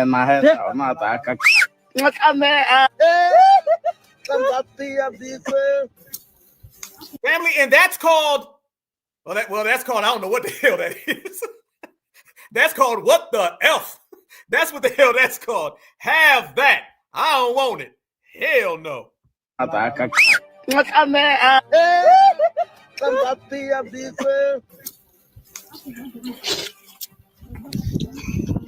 God. Fam, this was so bad I had to cover it up. That right there is not something that is supposed to be eaten. I'm just going to say that. You fill in the blanks and you pick what animal that comes from. Here are some reasons why the Suma tribe drinks the cow dung. 1, nutritional value. One more time. The Suma tribe drinks the cow dung. 1, nutritional value. We got some reasons why the Suma tribe drinks the cow dung. 1, nutritional. Here are some reasons why the Suma tribe drinks the cow dung. 1, nutritional value. So I think we just settled that one, everybody. I think foundational Black Americans settled the who has a culture and who doesn't. Okay, I think we did. Or shall I say, who has a good functioning culture and who doesn't? Okay, who doesn't go to the bathroom looking for dinner and who doesn't? Easy. Y'all know how it go. That's what we're talking about. Fam, we know, they know, the world knows. FBA standing over here, operating over here on our own business, and these people cannot come close to us with whatever babble that they come up with, because there's going to be some new babble. They're going to come up with some fake talking points, and quite frankly, they've already lost. That's the thing about them, fam. They've already lost. Things aren't working in their favor, and quite frankly, it's a wrap. It's all wrapped up for them. The FBA, foundational, Black American, Renaissance, generation, We're moving at a whole different rate right now, a whole different speed, to the point where, like we said, these individuals want to be us. We don't want to be them. How do you know this, fam? Here's another thing, another case in point of who wants to be who. You don't see foundational Black Americans out here duplicating these people, but I tell you what, these people run around here duplicating foundationals. Look at these guys out here and tell me what you catch about this, fam, that seems off. Hey, bro, are you African? I'm not African. I'm from New York, all black. You know New York, what does it mean? All black. I'm from New York, all Bro, black. skip it. You're African. Are you African? Oh, shit, my mama child, I always born all black, like born and raised. Nah, bro. I don't talk too much. Are you African? I'm Black American. I'm from Bro, you Congolese. Bro, This man said he is Black American, y'all. He said he a full Black American. I'm not African. I'm from New York, all black. You know New York, what does it mean? All black. I'm from New York, all bro, black. Skip it. You're African. Are you African? Oh, shit, my mama child, I always born all black, like born and raised. Nah, bro. I don't talk too African. Are you African? I'm Black American. I'm from Florida. Bro, you Congolese. Bro, are you African? Fam, you see what we talking about? You see what we saying? You ain't even proud of yourself, mister. When you get proud of yourself, then you can come talk to me. And until you're proud of yourself, we just not talking to you. Foundational Black Americans, man, we got a culture of pride. And if you're not prideful of who you are, then you just can't talk to me. I believe it's time that you get disqualified from talking to or at foundational Black Americans. I believe that's what it is. That's what it is. And we're going to usher that all the way in. And these people cannot be around us with that type of talk and that type of rhetoric. But let me show y'all this as well. When I tell everybody, when I say that we stand in on business and we really are representing who we are and where we're from and our indigenous nature right here in the United States of America, and we are really pushing that line heavy, and there's like 5 different movements in one, now we're putting it into all these people who are trying to speculate, trying to run their mouth about where we're going and where we're at. Fam, we know, unlike anybody, where foundational Black Americans are coming from. And these people running around here claiming to be foundational Black Americans, nah, we ain't going for that at all. Y'all look at this sister right here. This sister lets it be known, foundational Black Americans, we got receipts. And I done seen some people cook about our indigenous status, but this is what's pissing off Mr. Mutombo and Tonto. When we tell you right now, we different, and you just got to deal with it. Sister, please enlighten these people on who the original Americans are, and it ain't the foundational Africans. What's not making sense to you? But thank you. You just stepped right into my classroom. Have a seat. There were 2 groups of people, the Black indigenous tribes that was here first, and the so-called natives that arrived later. In 1492, Christopher Columbus first encounters the Black indigenous tribes that were here first. That's why you can find some of the descriptions in their diaries or colonial records depicted dark-skinned, woolly hair, or copper-colored people. The Black indigenous tribes were enslaved on their own land. The so-called natives signed treaties and aligned with the colonizer powers in exchange for land and benefits. And let's not forget that some of the Native Americans were intermixing with the Black indigenous tribes. They were selling out their own darker complexion family members. 2, you said that the Native Americans were the actual indigenous people. How can you be indigenous to a land that you migrated to? Oh yeah, and by the way, Native American is a U.S. brand name given to the so-called natives you see today. The real indigenous tribes had real nation names such as Lenape, Nottoway, Shawnee, Patwatan, etc. I mean, the proof is in the pudding. Damn! D-Zam! That hit a little different, don't it? Who got a culture here, y'all? Who got a culture here? Tell us further. We have government state archives, U.S. Census, Smithsonian Museum, Library of Congress, Indian Removal Act, the Bureau of Indian Affairs, Indian State Territory records of the 1800s, Explorers Journals, court cases, the Dole's Rolls, and I can keep going too. Thirdly, you said what languages do we speak? And I was going to tag you in one of my videos that I recently did because it has more details and more receipts. But at this point, you're just giving me more. Here we go, fam. Watch this. Remember, I tell y'all, they're always like, what language do you speak? If you guys remember, last Friday, I said we had so many different people here that spoke so many different languages. You can't just say what one language. Watch how she breaks down the multitude of different languages we spoke. So all that, what language did you speak? Okay, let's tell them what language is up.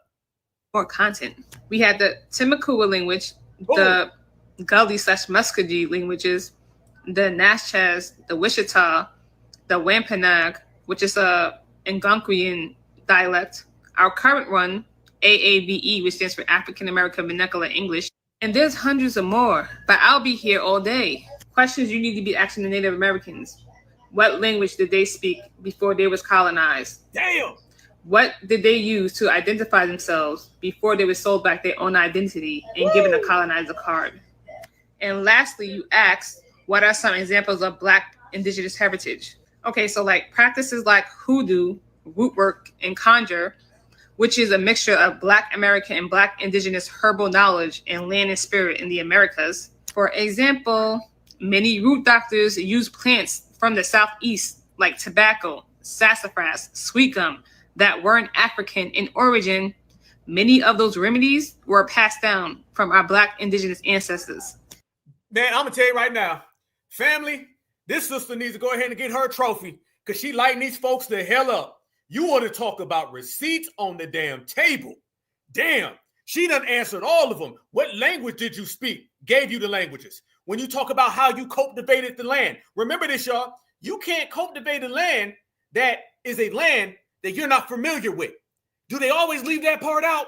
Okay, they make it look like we're so African. If we're so African, how the hell were we able to cultivate the land here in America? Because last time I checked, this is the Western Hemisphere in North America. This ain't the same African soil. This ain't the same African climate neither. So we must have had some time here, way longer than slave time, to be able to cultivate the land and also to pull out all these different things that were not native to Africa. Receipts for days. Land and farming. Yeah, those so-called sharecropper skills are a continuation of Black Indigenous agricultural science. Many Black families in the South didn't just farm cotton, but they also farmed indigenous crops like corn, beans, and squash, also known as the Three Sisters. Music and rhythm, which later became gospel, jazz, blues, hip-hop, rap. Let's not forget rock and roll, because that's also ours too, thus becoming our heritage soundtrack. Those current stuff I just named were both in an adaptation and a continuation of Black Indigenous heritage. We were literally blending our survival skills, spirituality, and creativity both into something new and ancient at the same time.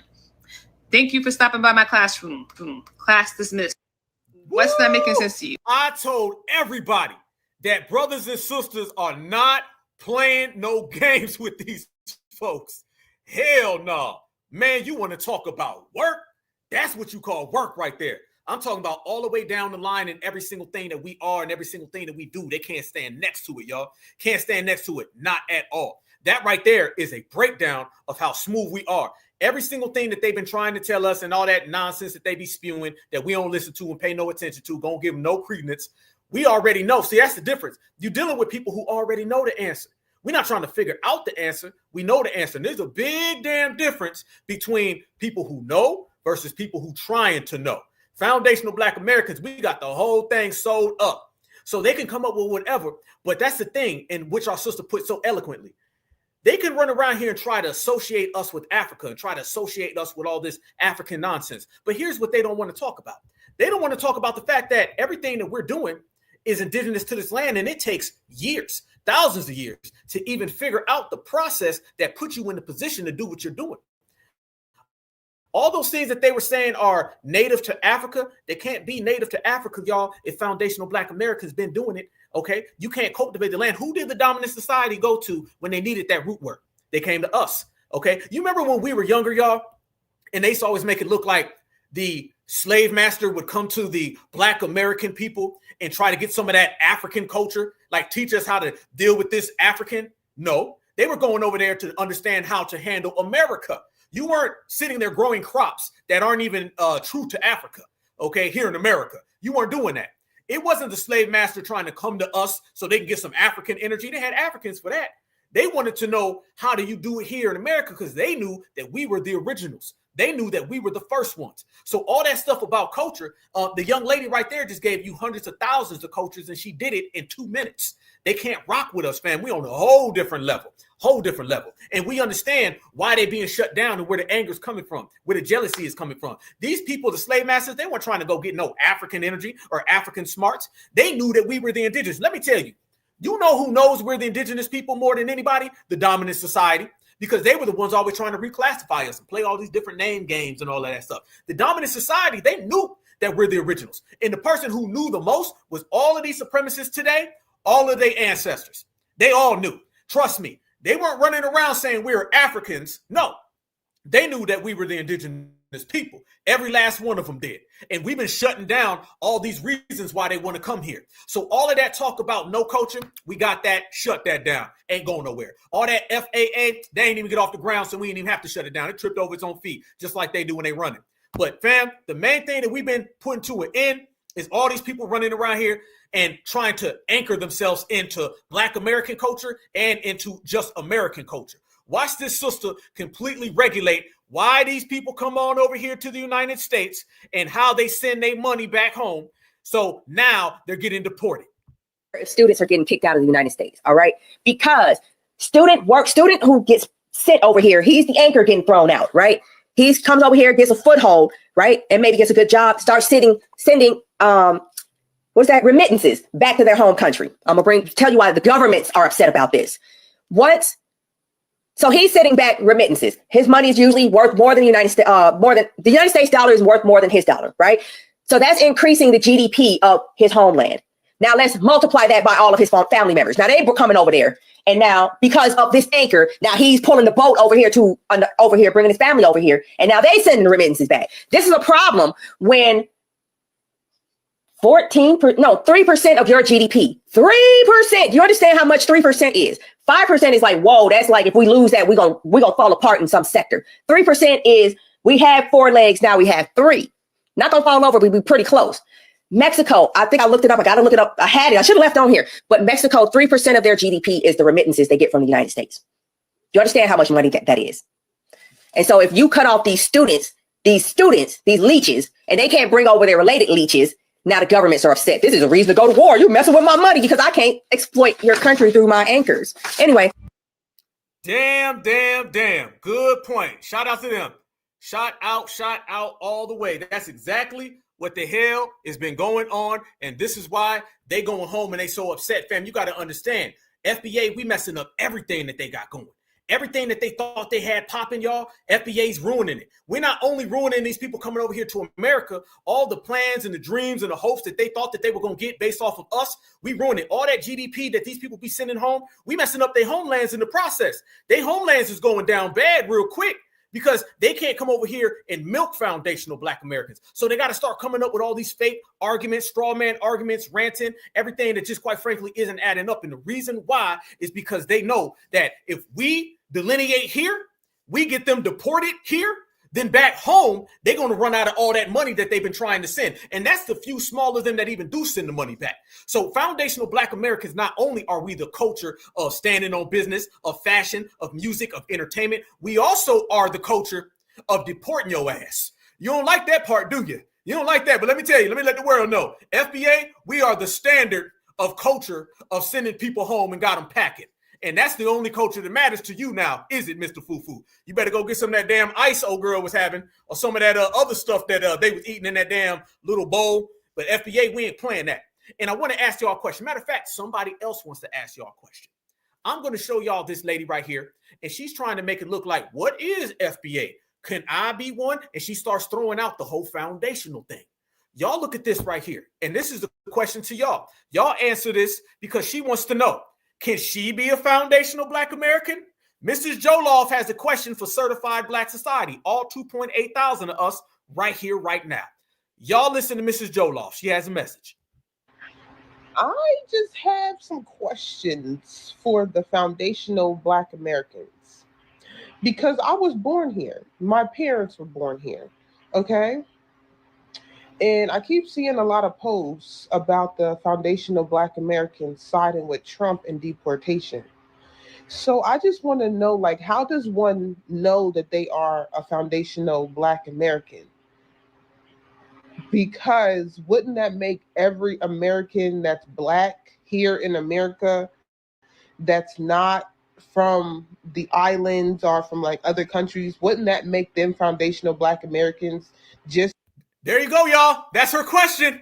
She wants to know. I'm going to translate Miss Fufu. She said, is a foundational Black American any Black person who was born here? She's trying to ask you guys, can she be down? She wants to be down. She's got $1 billion Fufu question. Doesn't that make anybody born here? This is the foundational African American babble. This is the details to them whack-ass shirts that they was trying to put out, okay? This is them trying to make it look like she's got a question for us. What is a foundational African American? Can it be somebody who was born here? Well, it looks like the chat says, hell no. I agree. Because wouldn't that make every American that's Black here in America that's not from the islands or from like other countries, wouldn't that make them foundational Black Americans just by being born here? Or I don't know, maybe someone said like you have to have like 3 generations born here. I just have family. Did she just try to birthright citizenship us? I'm pretty sure that's what she just did, y'all. She just tried to birthright citizenship, foundational Black American culture. She was saying it. That's what she said. That was birthright citizenship. Doesn't it really mean that if I were to come here and would be born here and could stay here and we would be there? That's what she was basically saying. She was saying that she wants birthright citizenship. Y'all see the way these people are trying to hustle the game? They're trying to birthright citizenship, foundational Black Americans. They're trying to FAA, foundational African American FBA. They're trying to foundational Black African FBA. They're trying to make everything murky, and they upset because it just ain't working. Nothing they doing is moving the audience. We not folding, we not falling. We shutting all of that down ASAP. The only reason why they coming at you in these different ways, fam, is because they ain't got nothing. If they had something, they be doing something. But they ain't doing nothing because just like they homeland, they empty. Now they got to come up with this, and then tomorrow it's going to be that. But guess what? Yesterday it was something different. And we going to do tomorrow what we did today. We going to shut all of that down because that's the foundational Black American way. And by the way, speaking of foundational Black American way, let me show y'all how they don't like each other over there. And the Jamaican and the Haitian and the African, they over there at odds and real mad and real angry with each other. Oh, yeah. They real mad because guess what, y'all? They only want to be connected to us. Because when you ask them to be connected to each other, you end up with this right here. This Jamaican man is really, really mad.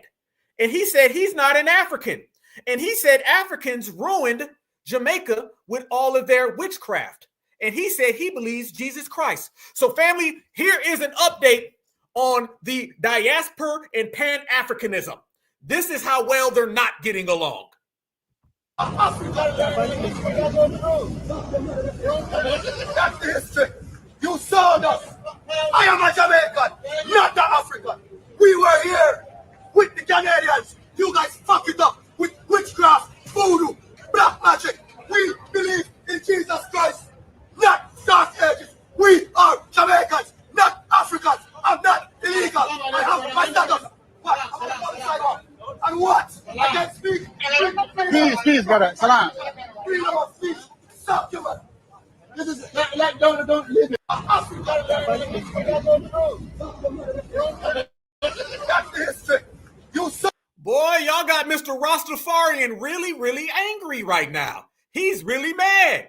He said that Africans sold him. They sold you too? They sold y'all too? God damn. They just selling everybody. They selling other Africans. They sold the Jamaicans. They sold the Haitians. They sold the rubies. They sold the diamonds. They sold the minerals. They sold the lithium. Damn. And what they got for all that selling? Family, Africans are the only people who done sold everything from diamonds to humans and still ain't got $1 to show for it. You would think if you sold all of that stuff, you would have something to show. How you sold and you still broke. But Mr. Rastafarian, tell them why you're so mad. That's the history. You sold us. I am a Jamaican, not an African. We were here with the Canadians. You guys fuck it up with witchcraft, voodoo, black magic. We believe in Jesus Christ. Not. He's swinging his arms. Voodoo, black man, we here. One day you fled, we stay, you go.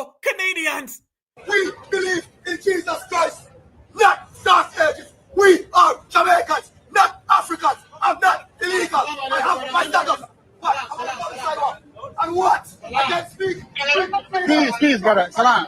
Freedom of speech. Stop you, man. This is don't leave it. Damn, this look like delineation. This look like delineation in every nation. Just like they copy all of our music, they copy all of our culture. Now everybody seems to be copying delineation now. And you notice he threw the Canadians in there too. He started tap dancing. He started tap dancing, fam.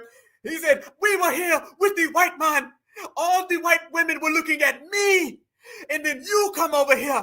And now I have to split Becky with Mutombo. You want to have Jollof versus jerk chicken. He don't want to have the jerk versus the Jollof. He threw the Canadians in there real quick. You knew they had to bring up the W somehow.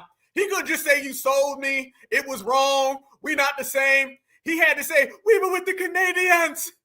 And the Canadians wanted me. They pulled a Tyrese. What more do you want from me? You brought over the Jollof. You brought over the fufu. You brought over the black magic. And now I can't get a date. Yeah, man, it sounds like the battle of the tap dancing. That's the history. You sold us. I am a Jamaican, not an African. We were here with the Canadians. You guys fuck it up with witchcraft, voodoo, black magic. We believe in Jesus Christ, not Dark Ages. Jesus Christ. In Jesus Christ.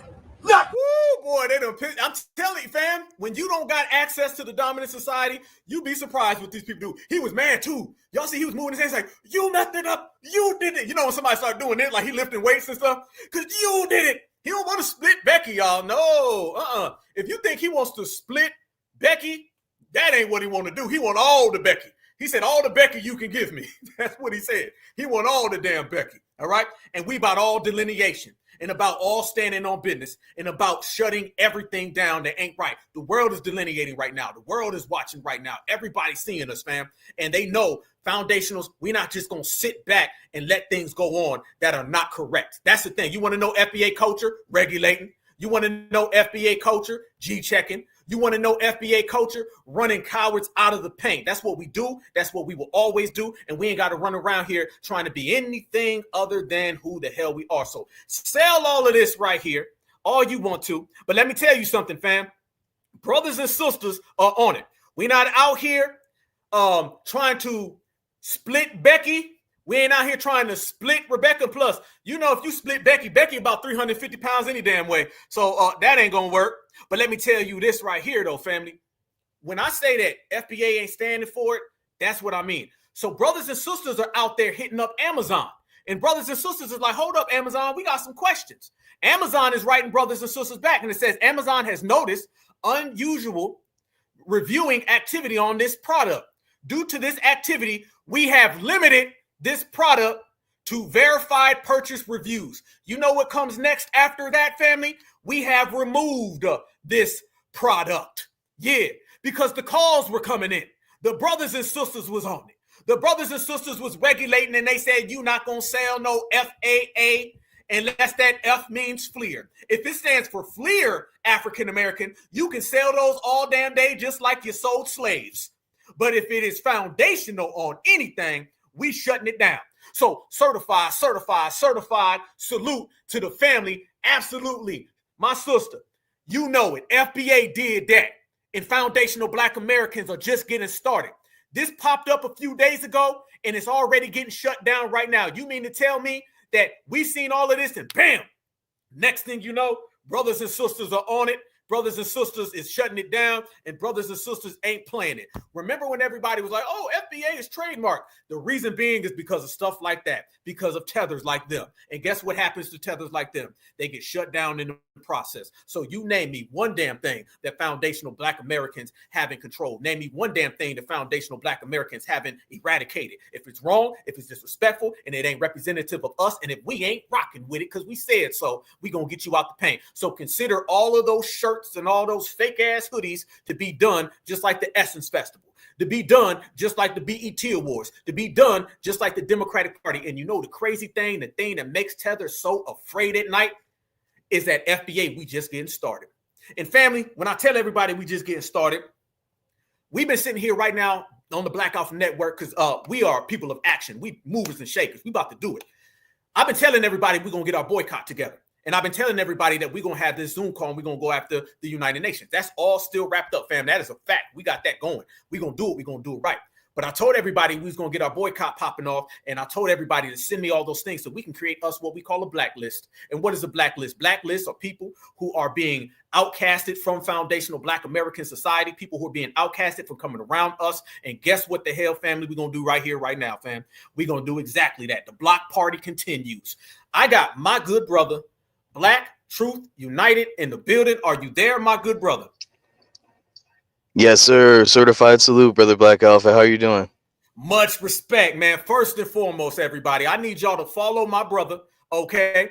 This is an impressive young brother. And what I'm going to do right here on the Black Alpha Network, fam, I'm going to try to elevate some of the new voices coming up in the game, all right? Because the dominant society, they already got all the BSs, okay? The baby supremacists, and they out there trying to pump them up and everything. You got a couple people in the new Black media where they don't really deal with nobody, okay? But that's supremacist type stuff. We don't do that. We stand together and we're unified. And this is one of our good brothers who is very, very intelligent, very, very impressive. And when I hit him up, I was like, brother, I got to bring you in on this boycott. Let's make it happen. Our brother was like, I already got it started. So shout out to you, brother. Got to give you your respect.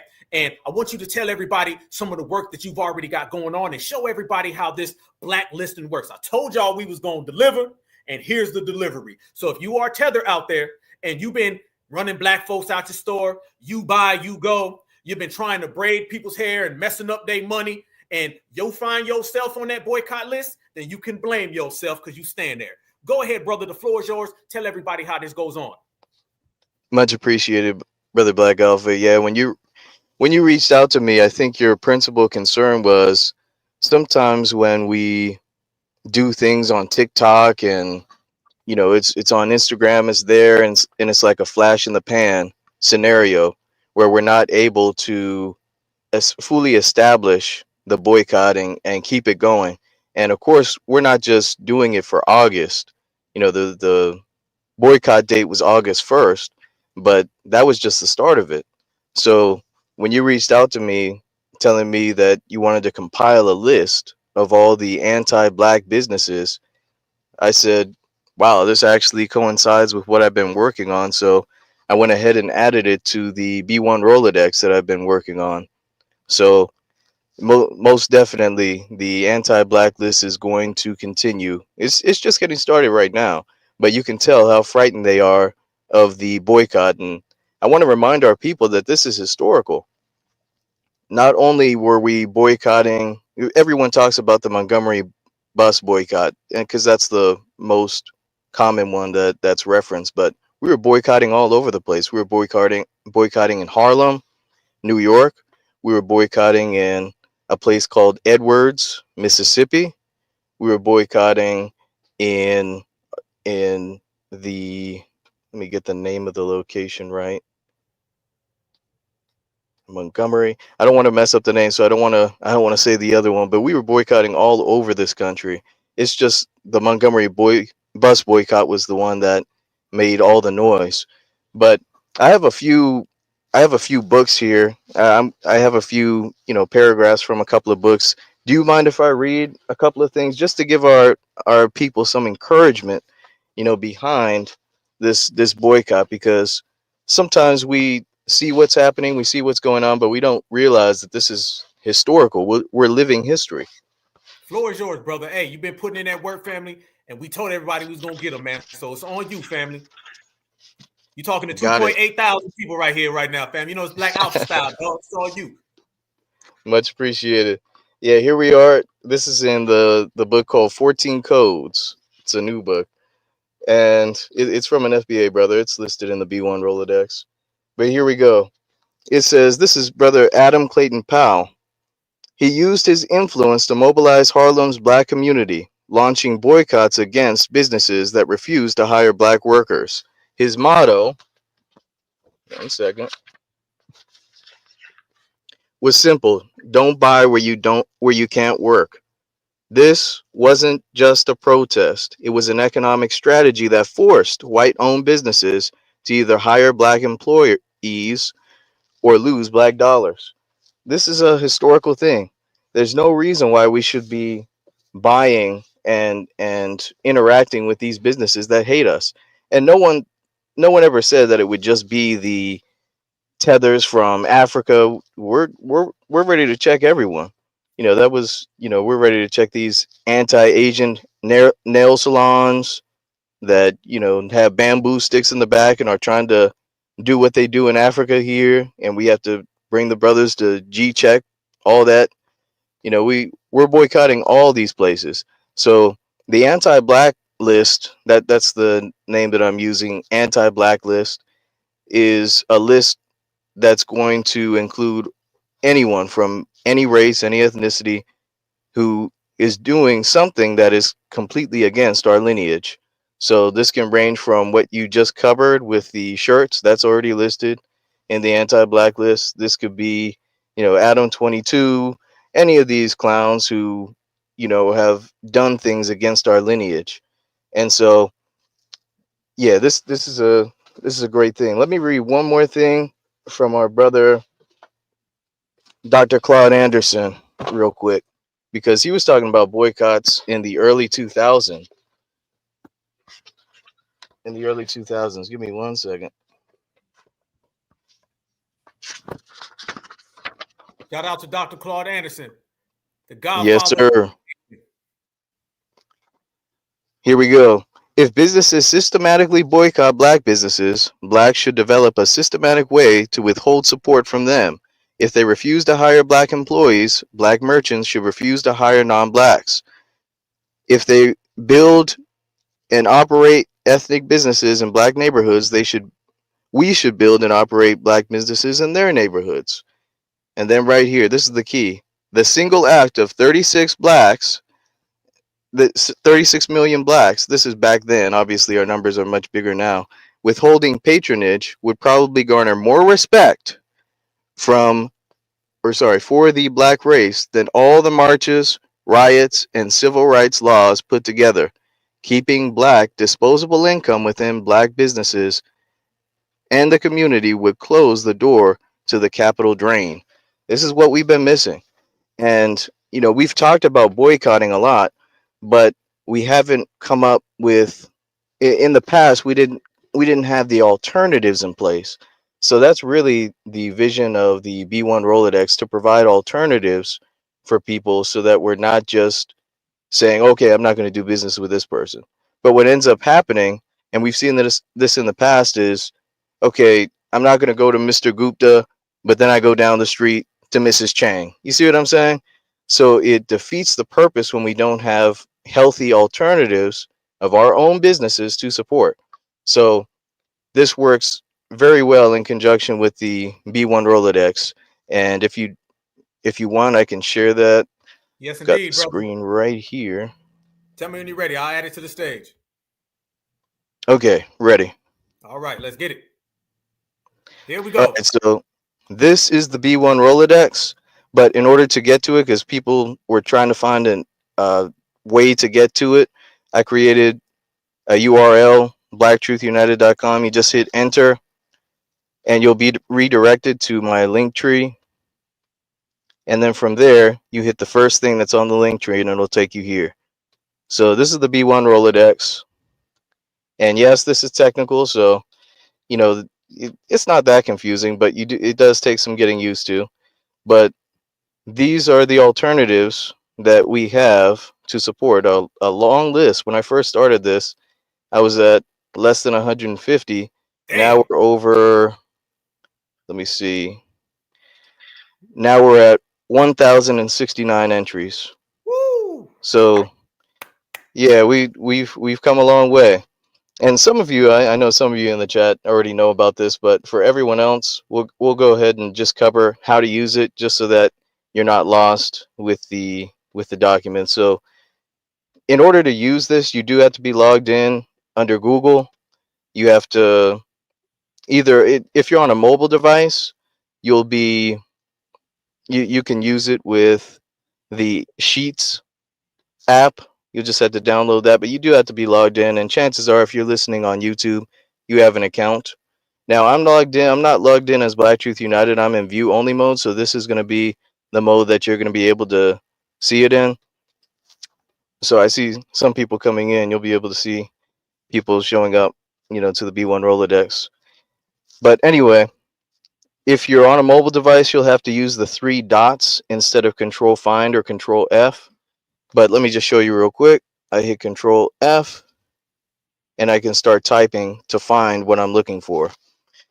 These are the labels over here on the left. You have time sensitive, you have B1 donations or fundraisers, and then you have B1 petitions.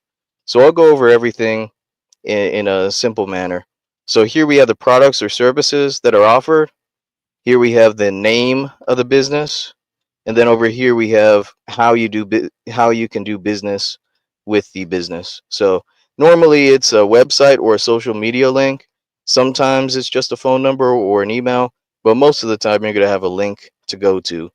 And then the location, if it is location specific, is over here. This one's for Dallas, Texas. This one's in Las Vegas. This one doesn't apply because they can go anywhere. Let's see, over here we have Brother Phil, his app. That doesn't require anything. So it really depends on the region that you're in. But it may look confusing, but it's a lot easier than you may think. So here in the Control Find area, I'm just going to type in, let's just say pecans. I love pecans. Let's see, pecans. So here we have an FBA farm. Where are they based? They're based in Georgia. And then I just click on the link, and there I am. They're specific to selling, pecans, and you can order from them.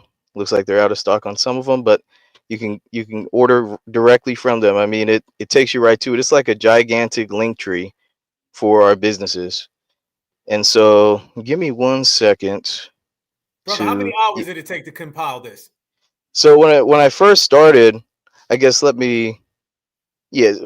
just tell you the story. When I first started, I kept hearing stories about people saying, hey, we need we need a place for professionals, we need a place for businesses, we need this, we need that, we need a place where we can connect. And I just kept hearing it over the years, and I decided, how difficult could it be to compile it? And so I just started adding the businesses from, for example, Ism Radio, from Brother Sincere. He has a black business showcasing podcast that he does. You have the Dallas Expo, all those different things, all the ones that I knew about, and the people who advertise with the New Black Media. So I started just adding all those, going back into the archives. And when I first started, I was at under 150 entries. Then I started adding the farms. And the reason why I started doing that is because I saw the problem of, our farms being sabotaged, them commandeering our land. What are the eminent domain? Like the brothers who are in and sisters who are in Georgia, I think it's Sparta, Georgia, trying to steal their land. So I started adding the farms. You can see a lot of farms in here.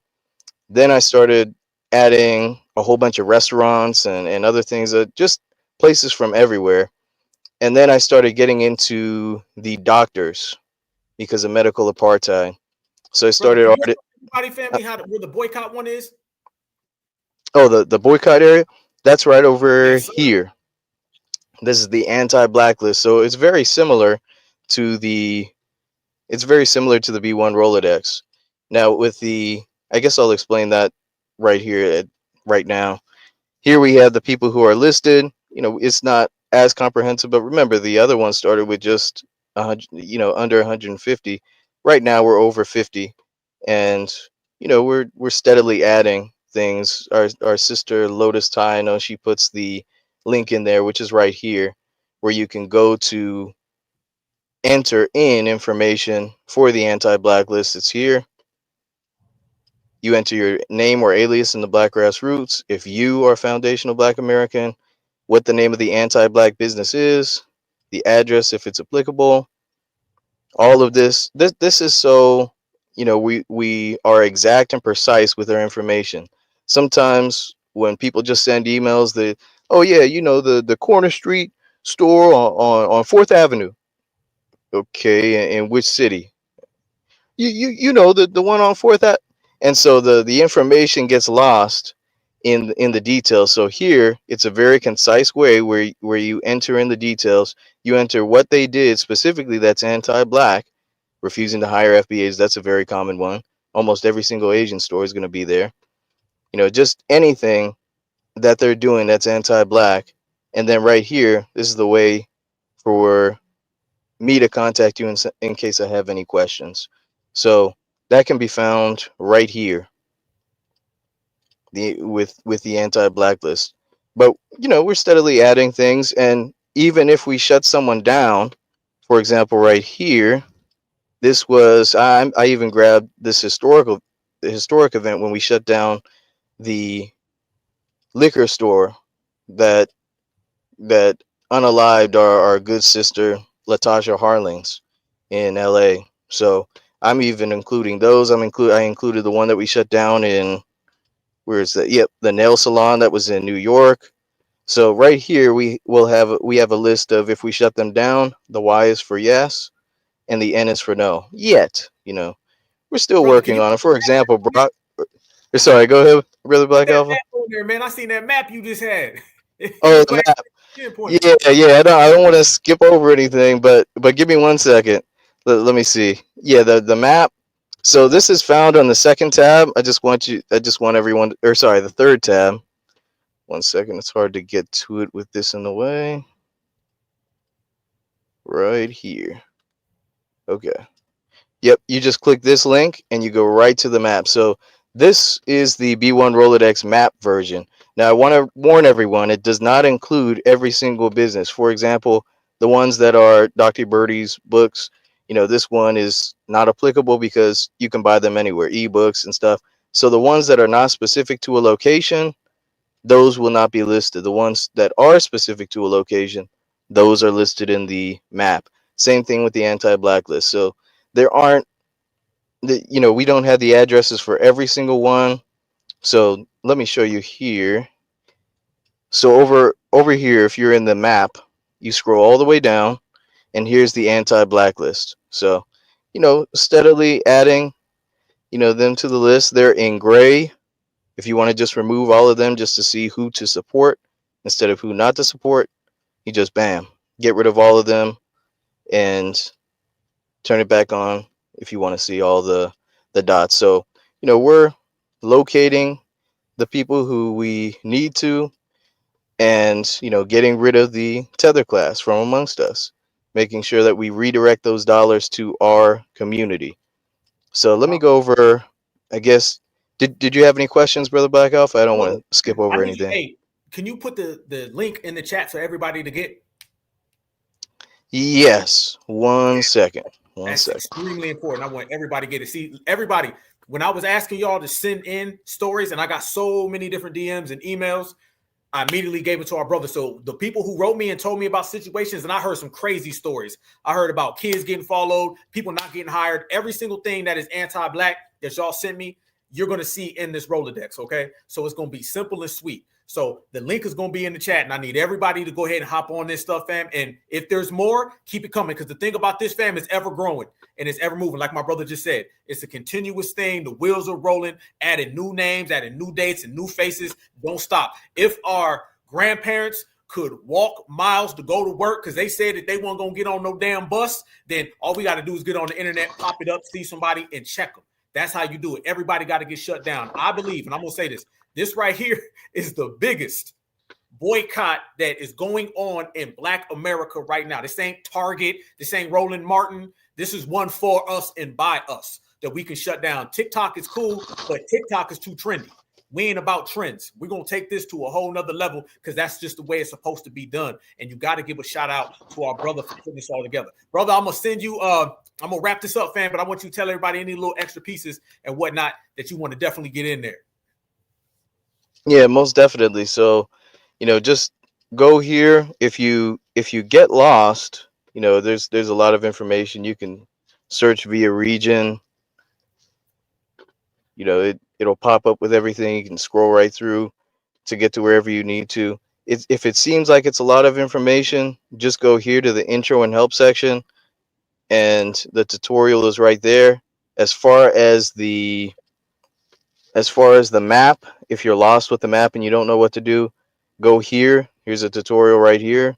It'll take you right to it. And let me see. And then I did want to cover this just real briefly. The second tab right here, this is the resources and general contact numbers tab. There are a lot of resources in here. For example, I've heard people saying, I don't know how to contact my elected officials. There we go. It's right there. I don't know how to report a hate crime. There we go. It's right there. I don't know how to, see if there are SA. I don't want to trigger anything on your platform. Predators in your area. Bam, right there. I don't know what the poison control hotline is. There, it's right there. The ICE reporting line. I'm big on that. It's right there. Yes, So you have all types of resources here, and this is in the second tab. I mean, there's just so much info, but definitely the newest edition, and what we definitely need the help from the family for is in this section with the anti-blacklist. Send us in. Use this form right here. Click on this form, and send us all of the anti-black businesses, all the ones who've been hating. Fill out the form. Be patient with it. Just take your time, fill it out, make sure the information is precise. We'll get them listed, and I'll simultaneously make sure that they're listed here in the B1 Rolodex section, specifically under the anti-blacklist. So, yeah, there's also a form to fill out if you want to get your business listed. That's in the intro and help section. Let me see. Scroll down here. Yep, submitting a business lead.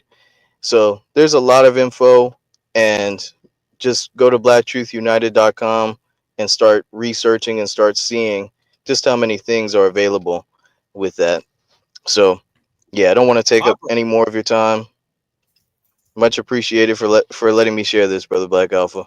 Now, we appreciate you, family, and you stay on them, fam. That's what I'm talking about. We say it's the Black Alpha Network, y'all, and y'all know we be in the streets doing street things, and y'all know we be doing real boycott political things, brother. So salute to you. Everybody make sure that you tap in and follow my brother right now on every platform. Anytime you see Black Truth United, y'all follow this man. This man is about that work and really advancing the people and advancing the message, and apparently running some tethers out of Dodge. Ain't that right, brother? Yes, sir. Much respect, Brother Black Alpha. You're here, family. Do you got the ICE number? Because I know you be like real good with that stuff. Oh, yeah. 866-347-2423. That's 866-347-2423. Much needed. We see what they're doing in our communities. We see their plans to take over. We've seen Essence. We've seen all these different things just recently. I mean, you can't even pass a week without a new story coming up in which they're trying to undermine us and trying to take over, nigga. I mean, it's ridiculous. So we've got to do our part, not just with the Africans, but with all these different groups, the Latinos, everyone.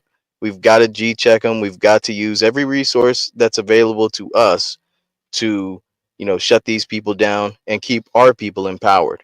Redirect those dollars to our communities. So much respect, Brother Black Alpha. Everyone, make sure you subscribe. Make sure you support this brother. Cash App him, from time to time. Definitely, share, like, do everything that this brother is requesting, because he's for the community, and we all need to work as a network, as Brother Black Alpha's network is called. So peace. Thank you, Brother Black Alpha. Fam. Peace, man. I'm going to have you back on here, fam. We're going to bring our brother back on every few months, y'all. Every few months. And we're going to show y'all that them hundreds going to go to thousands to millions. And then eventually the president going to have to see it. But we do it for ourselves, man. Y'all follow my brother, man. It's a new voice. That's a new voice in the game right there, y'all. Y'all follow my man's right there. He's a new voice coming up in the movement. Make sure y'all tap into our brother, y'all. We got a lot of new young folks coming up in the game. People are really dominating, strong with it. We just holding it down, fam. So that's for us. By us. I promised that we was going to have it, and the first person I called was this brother right here, straight up. And he had already had some things cooking anyway, so it's only necessary. So shout out to him, and I'm telling y'all, that's going to grow, and that's going to be big, and that ain't just something on TikTok. See, they want to do TikTok trends and stuff, and they'll dance for a little bit, then it'll be gone.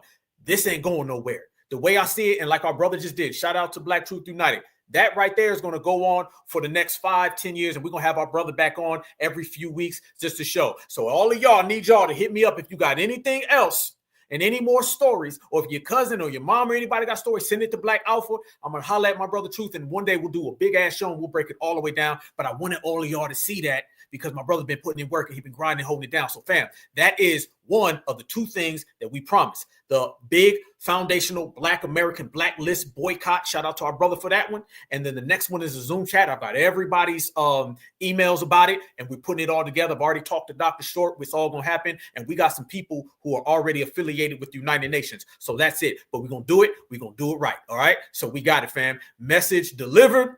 Message received. But you know, it's always like that when you're rocking with the Black Alpha Network. It's gonna be a great time. But we ain't done, y'all. We don't hide, we don't run, we out here, we on one. You know, a party ain't a party if we don't come. Listen, we not done with everything.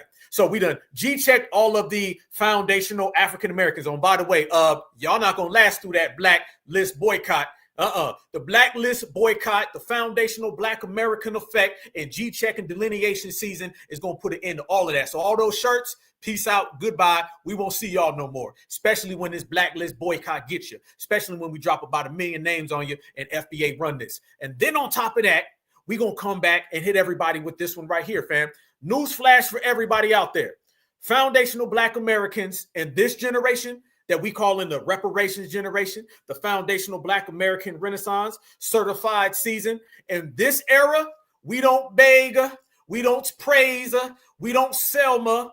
All we do, fam, is that we call ICE, and we might call them twice, and it ain't nothing nice. Family, right now is going to be some deportations, because word on the street is that deportations started today. So blacklist boycott, shutting down the foundational Africans, and now ICE deportations are coming. You got to go, Julio, Tonto, and Mutombo. Let's continue to work. Everybody smash that like button. We in here. Operations are ramp up across the country, but you can see a ramp up of operations in Chicago, absolutely. You're going to see a ramp up of operations in New York. You're going to see a ramp up of operations continue in LA. And, you know, Portland, Seattle. I mean, all these sanctuary cities that refuse to work with ICE, where we know public safety threats are being released every day into this country, especially those cities, we're going to address that. We don't have that problem in Texas and Florida where all the sheriffs are working with us and they're actually holding people for us and letting us know when someone's being released. So we're going to take the assets we have and move them to problem areas like sanctuary cities where we know for a fact they're releasing public safety threat, illegal aliens to the streets every day. That's where we need to send the majority of the resource, and that's where they're going. We are getting word that the mass deportation raids are going to begin on Tuesday in the city of Chicago. I first learned that these raids would begin quickly. It's Tuesday. Watch out. At a town committee meeting here on Thursday. We did not know where they would begin. We did not know when. Now the Wall Street Journal is reporting that they will begin on Tuesday in Chicago. Did you say the Trump administration plans to ramp up ICE raids in some sanctuary cities, possibly as soon as tomorrow? All week in interviews, the border czar Tom Homan has been talking about increased ICE activities in places like Los Angeles, New York, Chicago, and Seattle after Labor Day weekend. These are all cities with mayors of color that the Trump administration is trying to paint as dangerous leaders for refusing to work with ICE. But these cities do work with ICE in taking down violent criminals, but that's not enough for the Trump administration. Breaking news alert. Brace for a major nationwide surge in ICE operations. Department of Homeland Security Secretary Kristi Noem has confirmed that massive surges are coming, targeting sanctuary cities first, including Chicago, Portland, and Seattle, with other Democratic strongholds expected to follow. President Trump has long said he would surge ICE enforcement into these cities, and starting this week, it's happening. Raids could begin in Chicago as early as tomorrow, with Portland and Seattle shortly after. Officials say this wave of operations could last days to weeks. This means thousands of federal agents hitting the ground, widespread detentions, and increased checkpoints. If you live in or near these cities, expect disruptions, tension, and possibly unrest. Some breaking news, you guys. There is going to be a surge in ICE raids in Democratic sanctuary cities all over the country starting tomorrow. Kristi Noem announced that they are specifically going to target sanctuary cities, which are major cities that don't use their resources to cooperate with ICE. Cities like Seattle, Portland, and Chicago would probably be on their radar. But if you live in one of these cities, then you need to listen to the following. If you are an immigrant and you are documented in some way, like you have a green card, work permit, temporary protective status, you need to carry proof of that on you at all times. If you applied for a green card and you have a receipt notice given to you by USCIS. Damn, family, does this feel like they getting ready for Tether getting? Doesn't it? They real serious. News breaking. They're coming. Run, hide. It's over. They very tense right now in Tetherland. That Tether Island is scared. I heard they jumping into the water. Okay, they scared. Y'all listen how frightful this is. This is like a horror movie. This is horror movie, fam. This is Halloween in September. They're coming on Friday, no Tuesday. They gonna get you. Fam, we told them, and them sanctuary cities are about to be finished. Yes, carry that on your person at all times as well. To lay low, guys. Don't go out in public. If you feel you're at risk of being yanked off the street, don't risk it. I think, Kristi Noem is going to be running the show for this stuff because. Okay, so I'm just going to talk about it because I feel like it needs a lot more attention. But starting September 2nd, tomorrow, there's going to be a huge surplus in ICE raids happening in different sanctuary cities. So please just stay aware, stay alert, let family members know. And if you see any resources online about locations, things like that, any resources, please just spread them to let others know. Operations are ramped up across the country. I be damned. Oh, man. It done got real in the field, didn't it? Look how real it got. Look how real it's got, y'all. Tethers really thought that the end game was going to be them staying in America. You really thought the end game was going to be like you evade all of this and somehow you take over America like the Tether was saying in the beginning? That's not how it works. In America, the citizens, us, FBA, Foundational Black Americans, we stay and you go. And right now, everybody's leaving and they're getting out of bodies. They're gone. Like, it's over with, fam. They're getting up out of here ASAP.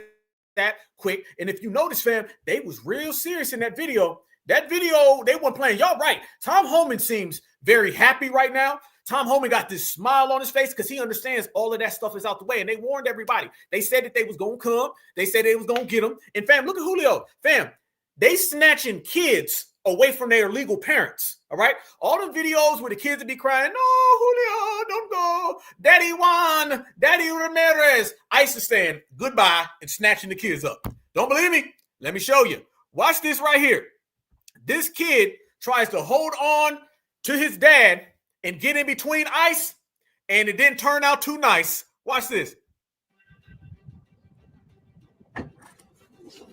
Look at kids. No, they start crying. Fam, supremacy don't, fam. Does supremacy care about tears? Does supremacy give a damn if you upset and you want to stay with your daddy? Does supremacy care? Look, there go the kids. He coming out his little thing. Look at this. There go Mr. Mayo man. There go Mr. Julio man. There go the kids. Let me tell y'all how this didn't work. He's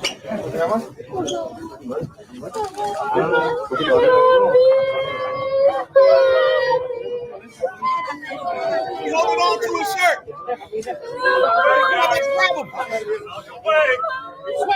Suelta. Look.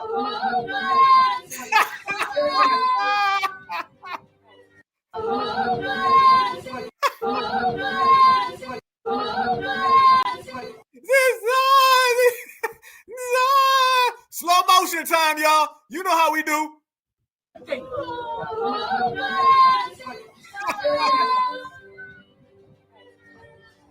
Supremacy don't give a damn about that. That man said, I don't give a damn. He's illegal. He got to go. He got to go. Get up off of him. Yeah, you going home now. Suelta. Get him.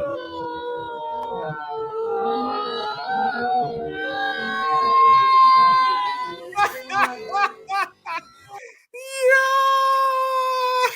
She sounded like she was jumping off a mountain. She sounded like she was falling. Damn.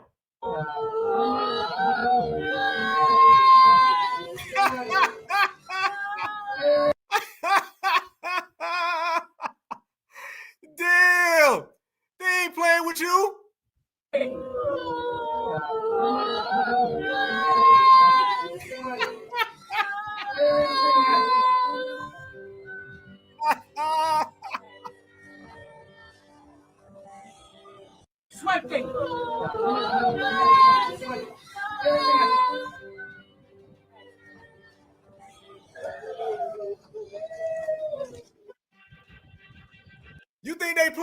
he got a deportation. He got a quota to meet.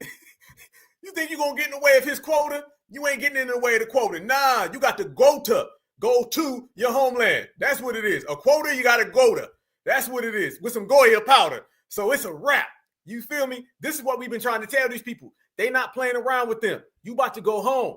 And I was telling everybody that all of this stuff that they talking about right now, family, this has nothing to do with Black Americans. They're using us as a front so they can get the manpower to go in to the sanctuary cities. Once they get into them sanctuary cities, that's what it's about. I said it. If you notice, the conversation is slowly shifting away from Black crime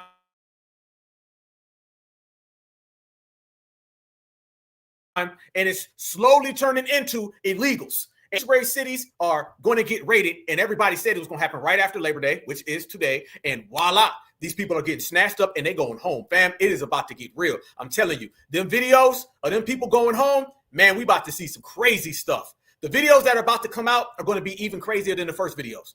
Even crazier than the first videos. And now you got a lot of these Latino people where they're not even coming outside. You saw the person say, they was like, don't come outside, don't come around. They're not even going to their festivals no more. They just know how to stay out of Dodge. They staying out of Dodge and they know just stay away because ICE is going to find you. Okay, so foundational Black Americans, if I find you, I'm calling ICE on you. All right, that's what it is. But look at this. We all know that they hiding. We all know that these people are upset. But look at this. Charlotte Hispanic Heritage Festival canceled. Look like next is going to be the Joe Law Festival. If you're from Charlotte, North Carolina, you may have already heard that the Hispanic Heritage Festival of the Carolinas was canceled this year. Organizers have publicly stated that the reason for canceling the event is because of fear of ICE raids happening at the location of the festival. This is extremely disheartening to me. For one, I live in Charlotte, and as a Hispanic person, the fears are so real all around the United States. And seeing this being a legitimate fear so close to home is wild. This is not something that we're just seeing on TV and that we're far removed from. It's happening everywhere. And I was in attendance at the first ever festival that was held here in Charlotte. And it was a beautiful event. We got to see Elvis Crespo, and they've brought on other artists over the last 3 years that crowds and crowds of people from both North Carolina, South Carolina, and other states drive out to see. So again, I'm extremely disappointed, extremely disheartened. I truly believe that this decision was not made lightly, and I applaud them for publicly speaking about this. And shame on anyone that thinks that this is okay. Shame on me then. Shame on me. Shame on you for being illegal, for harboring people. Listen, then you got to ask, well, how many illegal people were there? For every single person that hides, that's basically them admitting that an illegal was there in the first place. Why was an illegal there in the first place? For every single person that's hiding, that is them admitting that they were there with illegals. And if you were there with illegals, then that means that you got to go. It's as simple as that. See, they want to live in a world, y'all, where they can just have anybody come around. Anybody can come around, anybody show up, it don't mean nothing, all is fair. That ain't the way the game is played. How it's played is that you're going to have to go home and you're going to get deported. And these people now have made it clear they're going to find you one way or another. One way or another, these ICE protesters are going to be hiding, and one way or another, people are going to be getting deported and going straight on back to where they came from. That's exactly what's going on. And family, I'm telling y'all, these deportation videos that are going to be coming up, they're going to be even crazier than the first ones. Y'all remember the first one? These next ones are going to be even more crazy because they're going into a place in which they've been wanting to go to. They've been wanting to run up on these people in these sanctuary cities, and now they finally got them. So it's about to be a wrap. And fam, tethers everywhere are starting to kind of sing a different tune now. You're starting to see the tethers get act right. Don't get it twisted. A lot of this foundational stuff they pulling, that's also them trying to get cool with us. That's also them trying to be friendly, dinly, winly with foundationals. That's really what it is. And we're going to make this clear. Don't get it tangled and twisted when you start seeing these individuals start trying to be extra friendly. When you see a tether making these videos now, because you're seeing a lot of them, where they're like, well, no, Black Americans, man, I kind of understand what you're saying now. We kind of on the same page. Some of that tether animosity is starting to go down. Now you're starting to see a lot of tethers come out and be friendly with us. And you also got a lot of people who just quite frankly want to be down with foundationals because they know deep down inside it's our way or the highway. And when it's your way or the highway, people start getting a hell of a lot of act right. Y'all look at this right here. Tell me what's wrong with this video. I need y'all to tell me what's wrong. Everybody wants to be us, right? Remember, y'all, delineation applies to everyone. I don't care. The TOCs, the tethers of color. It does not matter where you come from. It don't matter if your dad is Black. It don't matter, none of that. I want y'all to focus on how everybody is mimicking our talking points and everybody is trying to act like they're a Black American, including these two people right here. That paperwork is not FBA. Y'all look at this. Look at this right here. Being raised by a Black mom but having an Italian dad. Family, now you got these people popping up, these $5 FBAs, and they're trying to talk like us. Watch. I'm Black and Italian, but I was raised by a Black mama, so all I know is Black culture and being bro. Like, all I know is being Black, bro. Like, my mama from Compton, like, bro, come on, man. But the Italian life is so tough. And I'm not tapped into that at all. I'm really just a Black man. I don't even look at it all. I look Italian. But my daddy wasn't there. My pops was not there. I was raised by a Black mom. All I know is Black history. I don't know nothing about Italians for real. And I'm not even Italian. I'm Sicilian. I'm like, no, you weren't. You're lying. Soon as he started, my mom is from Compton. You know, my mom's is from the hood. She banged that set, y'all. You know, my mama be gang banging. I have to be Black, right? Because mom's was in the gang and stuff. He's going a little over. He's laying it on too damn thick. Out there, I was raised by a Black mom.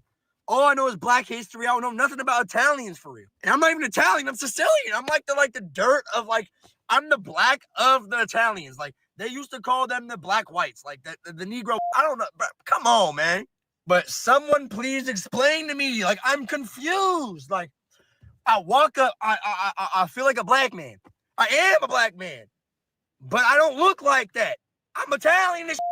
I look exactly like my daddy. I look like my pops. What is going on here? Huh? Let me show you something. Do you see this? My family's been on this property for 210 years. 210 years. We have a culture. Before this, we were in North Carolina for another 150 years. We haven't been in Africa for a long time. Quit acting better than us. We're defensive because you're disrespectful. Y'all getting our comments? No, family, brothers and sisters. You see what he's doing here? Do y'all catch that? Tell me y'all caught that. You see how he's trying to act like he's delineating? You see, he's using I'm tired of y'all Africans. Y'all Africans is so bad.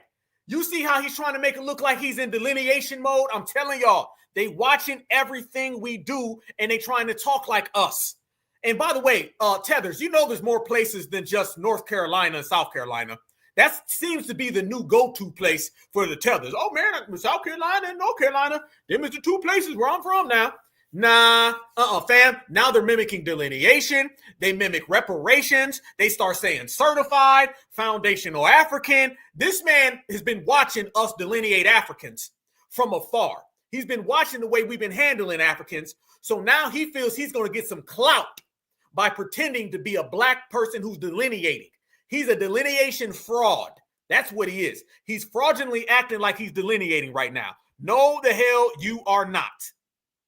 China for another 150 years. We haven't been in Africa for a long time. Quit acting better than us. We're defensive because you're disrespectful. Y'all get in our comment sections and tell us who we are or who we're not. Who are you?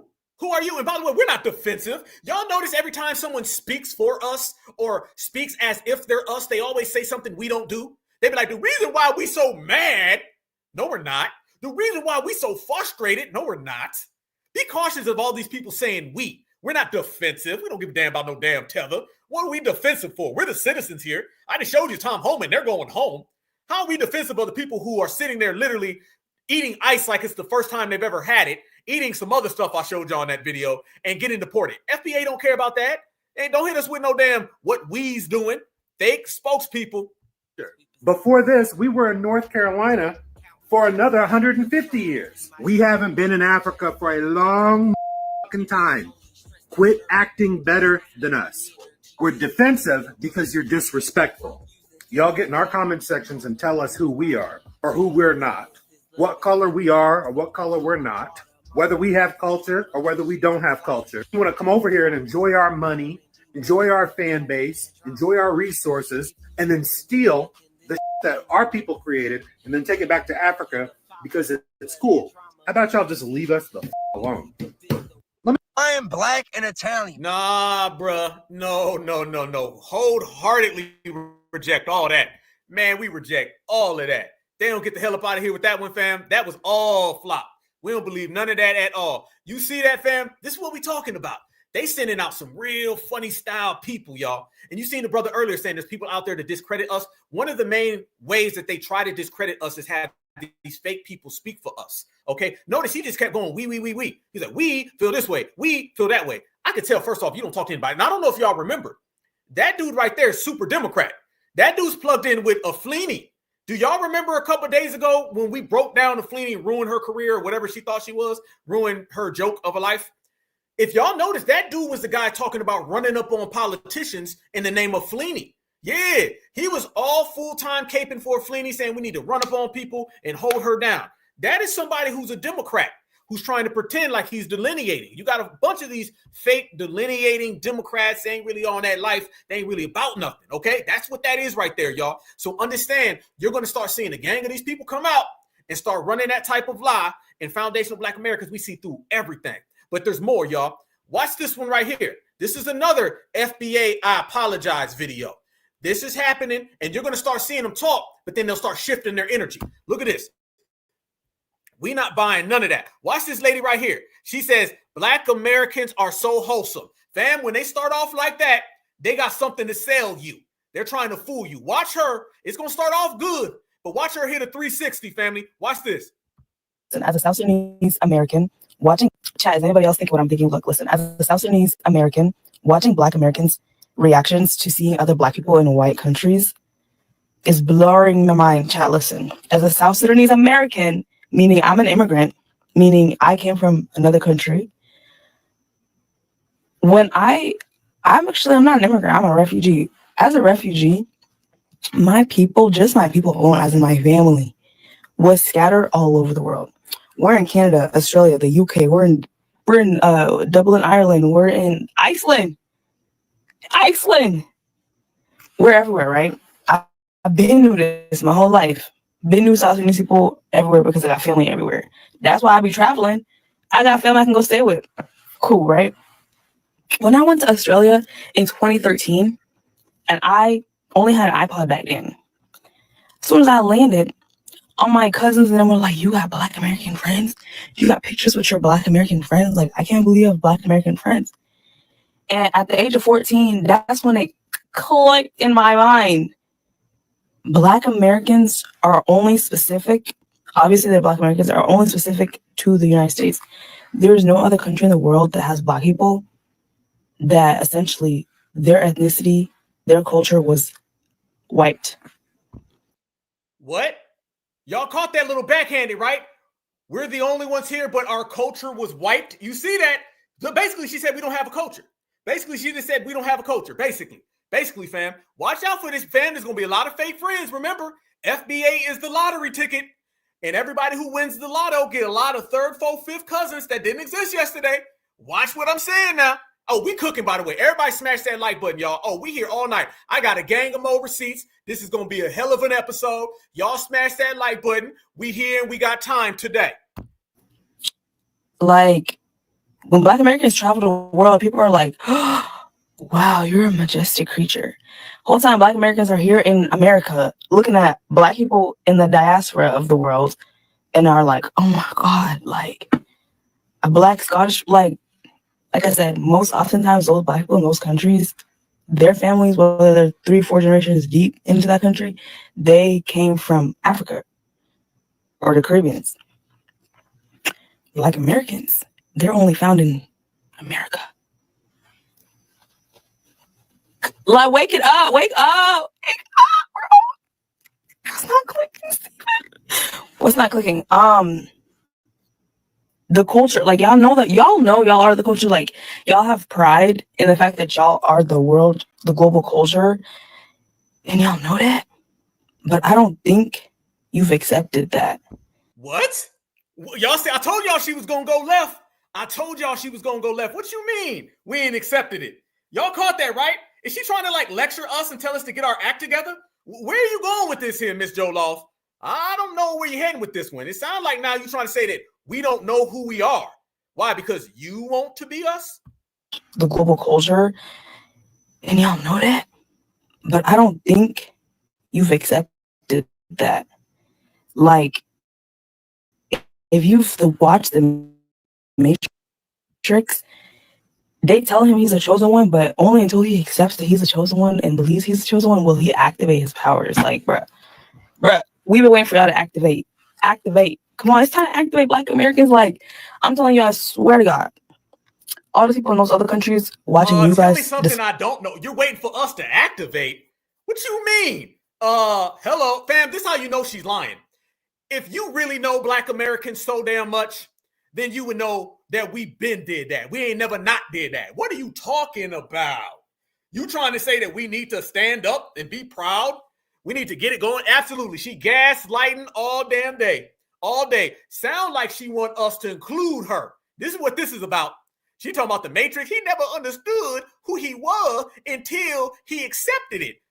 We been knew who we was. We been know who we are. We been know what we do. What you talking about? I don't know what you talking about, homegirl, but none of that seems to be working on your side. Activate us? Nah, we been doing that. It's the reparation generation. Your whole continent trying to get down like us.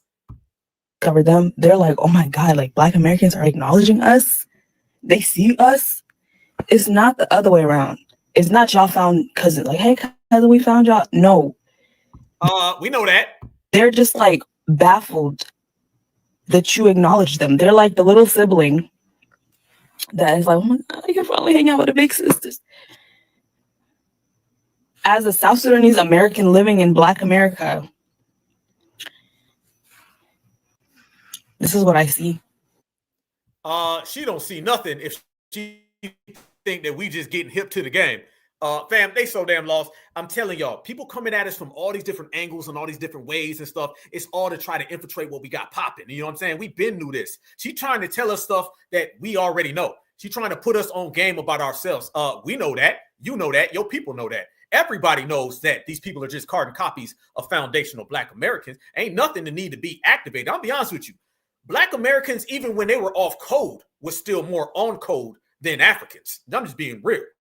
Black Americans, even when they're off code, are still more on code than Caribbeans. That's just what it is. So now ain't no activation, but I noticed, fam, they're coming at us from all these different ways. And this is why when we talk about delineation, one thing that I'm always harping on, and I want everybody to be hyper-focused on, is just the different elements of trickery. Okay, there used to be the bamboozle, the had, the hoodwink. Martin Luther King used to talk about that. Malcolm X used to talk about that. Minister Farrakhan talks about that. We all know that these people are always trying to put a glaze over us and to trick us, right? To get us to fall up. You got to watch it because they're getting more and more desperate and they're trying different means. And sometimes they'll tell one lie, but it'll have 5 different meanings. But every single one of them will be to try to infiltrate us. And one of the main things that they're doing to infiltrate us, family, now they're trying to make it look like foundational Black Americans are like working with the government. That's the new thing that you're going to start to see, right? That's the new thing. Y'all the feds. FBA is really the feds. That's what they're trying to pull on us now. I want y'all to watch that hustle. They're sending out a lot of these people. And a lot of these people, I believe, are paid, okay? A lot of these people are paid. And remember, y'all, the dominant society has a long, rich history of working with Pan-Africanism to infiltrate us. They always make it look like the dominant society tried to go after the civil rights era because we were connected to Africans. No.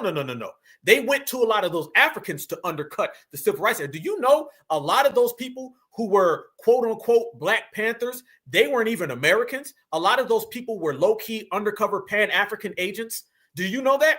Don't get it twisted. When you would see those Black Panther marches and you'd see about 50 Black men and women walking up the street with the afros and the leather coats, y'all know a lot of them were Caribbeans and Africans, and they were not Black Americans, and they were not working with us. They were undermining us. A lot of those people that were around Malcolm, a lot of those people that were around Martin, those people were not of the lineage, y'all. Nowadays, what we doing, we watching everybody. We looking at them saying, nah, nope, not at all. You got to be cautious because, fam, somebody put Bobby Shmurda looking. Yeah, she did look like Bobby Shmurda. You ain't lying.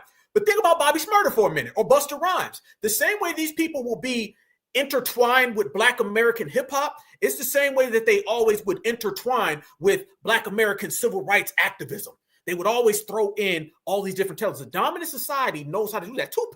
Tupac was absolutely infiltrated by nothing but tethers. Do y'all know that when Tupac in New York in 1994, when Tupac got that case against him from that lady, do you know the same police officers that showed up when he got hit up, capped on at the studio? Do you know the same police officers showed up to both events? And these were at two different times. And I believe in two different jurisdictions. If my New York brothers and sisters in the house correct me. But when the police officer showed up, when that lady made that false accusation against him, and then when he was set up allegedly by a lot of those tethers, the police officers showed up at the same time. Yeah, they got a rich history of this. Look at this now. They're sending out a bunch of these people, and we don't know who these folks are. Just the same way that they was running around in the 90s pretending that they were Black Americans. This is why in the 90s people weren't checking paperwork of lineage. See, this is the difference now. This generation checks lineage paperwork. We would always be like, are you a Fed? Let me see if you're wearing a wire. We would do all that kind of stuff. Bam, it is far more detailed than that. We got to see lineage. We got to see background because we know how these people function and how they view us. Watch this now, y'all. This guy says, is FBA movement a scam?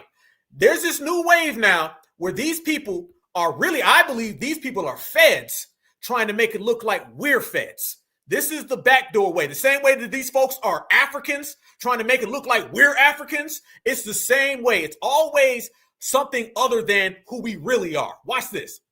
FBA movement, a real movement. Now we know that the government works in control opposition. They do this, why? Because they know you want to fight. They know you're unhappy. They know you want to change. But they want to steer you in a way where they give you a little bit of breadcrumbs because they want you to continue on the hamster wheel that they have set out for you. We've seen this go as far back as the 1960s, even in different movements like the feminist movement with Gloria Steinem. She was a nationally recognized activist in the second wave. Bro, I know you ain't comparing us to the feminist movement. I know you ain't comparing FBA to the feminist movement. Hell no. I don't think this guy's a Black American. You notice that he's not telling us his lineage. He's not telling us where he's from. Tell us where you are from. See, this thing where you just talk as a Black American, like those two W's I just showed you a minute ago that are plugged in with a fleeny. Don't let people just jump into the conversation with the preconceived notion and assumption that they're us. No, stop them and say, where are you from? Like we say, where your family from? Nah, bro. Don't try to compare us to the feminist movement. Like the feminist movement with Gloria Steinem. She was a nationally recognized activist in the second wave feminism movement. She worked for an independent research service, which she later admitted was funded by the CIA. The Black Panther Party had multiple government assets within their own ranks, within their security team. These are the same government assets. Yeah, and they were tethers. And they were, half of them were tethers. Yes. A lot of them were Caribbeans. The same way the Caribbean folks were all around Tupac is the same way they were all around Bobby Seale and Huey Newton. Half of them are notice he's not leaving. He's not mentioning the tether aspect of this. Notice he's skipping over that these people were foreigners. Everybody knows that you had the Richard Onoki guy that was, I think, Japanese brother. And he was pretending to be down with us. Same with this guy right here. Watch this, or shall I say the scrub. Watch this. That committed crimes, okay, against Black Panther Party members, okay, committed crimes within the street. Why? To discredit the movement and to cast a negative shadow on the movement in general. Unfortunately, one of these assets aided in the assassination of Black Panther Party leader Fred Hampton. We have multiple government assets within the music, film, entertainment, and now the social media industry. And tethers. Yes, because half of them folks in the music industry be tethers. Busta Rhymes, Fat Joe, Bobby Shmurda. All of these people are not Nicki Minaj. They was running around talking about Nicki Minaj need to play Shaka Khan. She's a tether too. Okay, Shine from Bad Boy, tether. All of these people are tethered. He's still not mentioning that when they want to go get somebody who's a decoy, they go get somebody with some melanin. Say all that. I'm thinking this man's an agent. You can't make any mistakes. Social media is now an industry because this is where the eyes are. We've seen algorithm changes because of this when it comes to Facebook, YouTube, where they suppress unfavorable opinions, ideas, and political views. And we've even seen them suppress independent entertainment acts. Okay, I personally find it concerning that while numerous African countries are calling for economic independence away from Europeans, when we talk about guys like Ibrahim Traoré, that while they do that, our government. Who else? Who else? Who else? Fam, y'all notice that's the thing now, right? They're like, well, Ibrahim Traoré, okay, give me another person. Give me another person. They always leave out Julius Malema, though. Y'all notice that, right? They always leave out Julius Malema. Whenever they start talking about, man, Africa is calling for independence, there's a revolution in Africa, they don't ever talk about Julius Malema. You know why? It's because he ain't taking pictures with Vladimir Putin. He ain't selling out his minerals and resources to new colonizers. They always been talking that. Fam, if you know, like you know, they've been telling black folks that Africa's going through a renaissance and a revolution for truly the last 80 years. In the 1960s, they were telling people, Africa's changing, y'all. Africa's changing. Go talk to any black person that is of age, and they will tell you that they were telling them way back in the 1960s that Africa was changing. Don't get it twisted, y'all, when you hear these people saying, man, there's a revolution going on in Africa. Ibrahim Traoré. Nah, family. Nope. They can only name one, but yet they got what, 54 countries or something like that? Come on now. Come on. You're going to have to do better than that. Y'all, I can sit here and name you some writers who are foundational Black Americans. Okay. We got 2.4 thousand in here right now. So what we talking about? Are calling for economic independence away from Europeans. When we talk about guys like Ibrahim Traoré, that while they do that, our government is manipulating platforms to siphon out propaganda that will cause Black Americans to isolate themselves during a time where socially and economically they could literally use all the allies they can possibly get. No. So all I ask for everybody that is within the FBA movement, is this a coincidence? Are you completely sure that the movement that you are currently a part of is not just more CIA propaganda? Is the FBA movement a real movement? Now, Nah, fam. This is what we're talking about sending these people out here. This is exactly what we mean. Fam. They're going to start coming out saying, well, FBA is really the thing. So basically, according to him, since Africa is going through its 3,000th fake uprising at a time, that's where we're isolating. Fam, when foundational Black Americans were isolating or not isolating, Africa didn't want nothing to do with us. It has nothing to see. We're not thinking about what we should do based on Africa. See, that's some scrub talk. That's what a scrub do. We don't do that. All right. I don't wake up and say, let me pay my bill according to what the neighbor does. Nobody out there, and as a Black American, is thinking about what we need to do according to Africa. That is not being dominant. All right. That's submissive. No one's thinking that. And by the way, Africa ain't going through no big uprising. I'm going to keep it real with y'all. All right.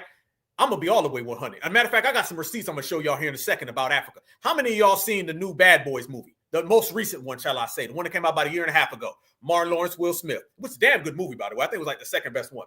If y'all remember, after Martin went through everything that he went through, he looked at Will Smith and he said, hey, strap up. A storm is coming. I don't know if y'all remember that. He said, hey, a storm is coming. I'm telling y'all, a storm is coming to Africa, and it ain't going to have nothing to do with us. I'm telling y'all now. A storm is coming to Africa because you got 4 colonizers over there right now as we speak, and the colonizers are battling. A storm is coming to Africa. I promise you that. And FBA ain't got nothing to do with that. So as they try to tie us in to Africa, that's the thing they're saying. They're like, do y'all find it as a coincidence that when Africa is becoming independent, Black Americans are starting to become isolated? Yeah, like what our policies and our political achievements and our political focus has anything to do with them. We don't wake up and say, oh, we can't do that. Africa wouldn't approve. Oh, we can't do that. Africa's thinking different. We don't think like that. Hell no. Because like I said, whether we did or not, Africa's made it clear. They don't rock with us. All the Tether TikTok videos have proven that. Foundational Black Americans are standing on our own business away from all of them. So you're going to start seeing these people pop up. Here's another one. Watch this right here, family. This guy is starting to pull out all the COINTELPRO stuff. But I want you to see, at the end, he throws FBA in there. What, in his when FBI leader or director in the 60s. And yes, he's a tether. Listen to his accent. So you got a tether trying to tell us about COINTELPRO. J. Edgar Hoover was asked what, in his opinion, was the single greatest threat to the United States of America. He responded, Negro unity or Black unity. J. Edgar Hoover here, this man here, was responsible for disrupting the Black liberation movement in America. COINTEL program would literally put one Black person against another Black person, one Black chapter of the liberation movement against another chapter of the liberation movement, you know, sow distrust and just literally break down the Black movement. COINTEL program was a series of covert and illegal projects conducted between 1956 and 1971. Don't believe that date, by the way, by the United States Federal Bureau of Investigation and aimed at surveilling, infiltrating, and discrediting and disrupting American political organizations that the FBI perceived as subversive. That is obviously African American. Why did he think that Negro unity or Black unity was the greatest threat to America? Well, in the 60s, African people around the world, in America, in Africa itself, were literally on the verge of becoming independent and actually forming a relationship. No, they weren't. No, fam, we covered that last week. Don't let these people tell y'all in the 60s we were so close. Then how come nothing happened afterwards? How come when they took out our leaders, y'all didn't do nothing afterwards? Don't let these people tell you that. Don't let nobody, fam, they were upset because Black Americans were becoming global. It had nothing to do with us being down with Africans. They're trying to make it look like, man, the dominant society was scared because y'all was connecting with Africans. They weren't worried about us connecting with Africans. They were worried about us becoming global because there's also a lot of brothers and sisters that were out in the Philippines. Huey P. Newton went to China. We were becoming global. A lot of folks went to Europe. Fam, you can look at the famous speech by Malcolm X where he's in England talking. It had nothing to do with Black Americans teaming up with Africans. It had everything to do with Black Americans was taking our Majar spirit global. Africans now are trying to make it look like it was about them. It had nothing to do with them. So here you can see Malcolm X in Ghana with Maya Angelou, and he had done an African tour. Ghana had just gained independence, and other African countries were gaining independence, and they were making links with other nations around the world. This bond between African Americans and Africans in Africa was dangerous because now that could flip again what I state as the power dynamics in the USA. Where African people in America can literally form their own Black house, gain resources from Africa, you know, liaise with Africa, and literally have their own thing going on. Okay, then how come Africans didn't do it? Family, what's stopping Africa from doing all of that? It's always a what if with Pan-Africanism. What if I get donations? What if I build this school after 50 years? What if we helped y'all? What stopped them? So wait, when Malcolm X was unalived and Martin Luther King was unalived, how come Africans didn't continue Pan-Africanism? According to this person, we were this close to creating some type of African union. How come Africans didn't continue it? Why was it so put on our shoulders to carry the weight? Oh, I get it. It's the same reason why it's on our shoulders to carry the weight today for everything that you got. We always carrying y'all. That's what it shows you. Don't let these people tell these fake tales of scam Africanism from the past. Fam, what we doing on the Black Off Network, we ending all of those myths about Pan-Africanism in America. Because I'm tired of hearing people talk about Pan-Africanism and how it was working and we was all adopting it and it was going to help us out. Nah, we ain't running with that no more. It's over. And America said, nah, we're not having that. For my studies, I believe that that whole COINTEL program went on well into the 90s.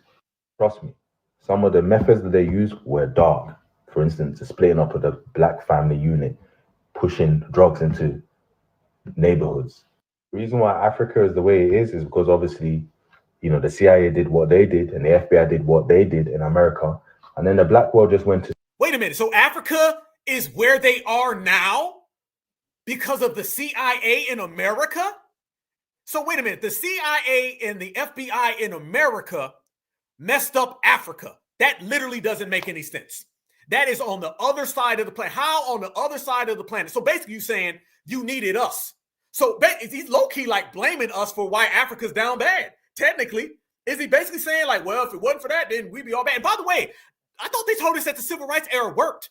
The civil rights, and one person tells us the civil rights era, Martin Luther King had a dream, and we got civil rights and the right to vote. Your ancestors died for you to have the right to vote. And now this man's telling us that the civil rights era is responsible for Africa crashing out. I have heard it all, family. This man just blamed the condition of Africa on the civil rights era in America. Laying up with the Black family unit, pushing drugs into neighborhoods. The reason why Africa is the way it is because obviously, you know, the CIA did what they did and the FBI did what they did in America. And then the black world just went to sleep for like 30, 40 years until now.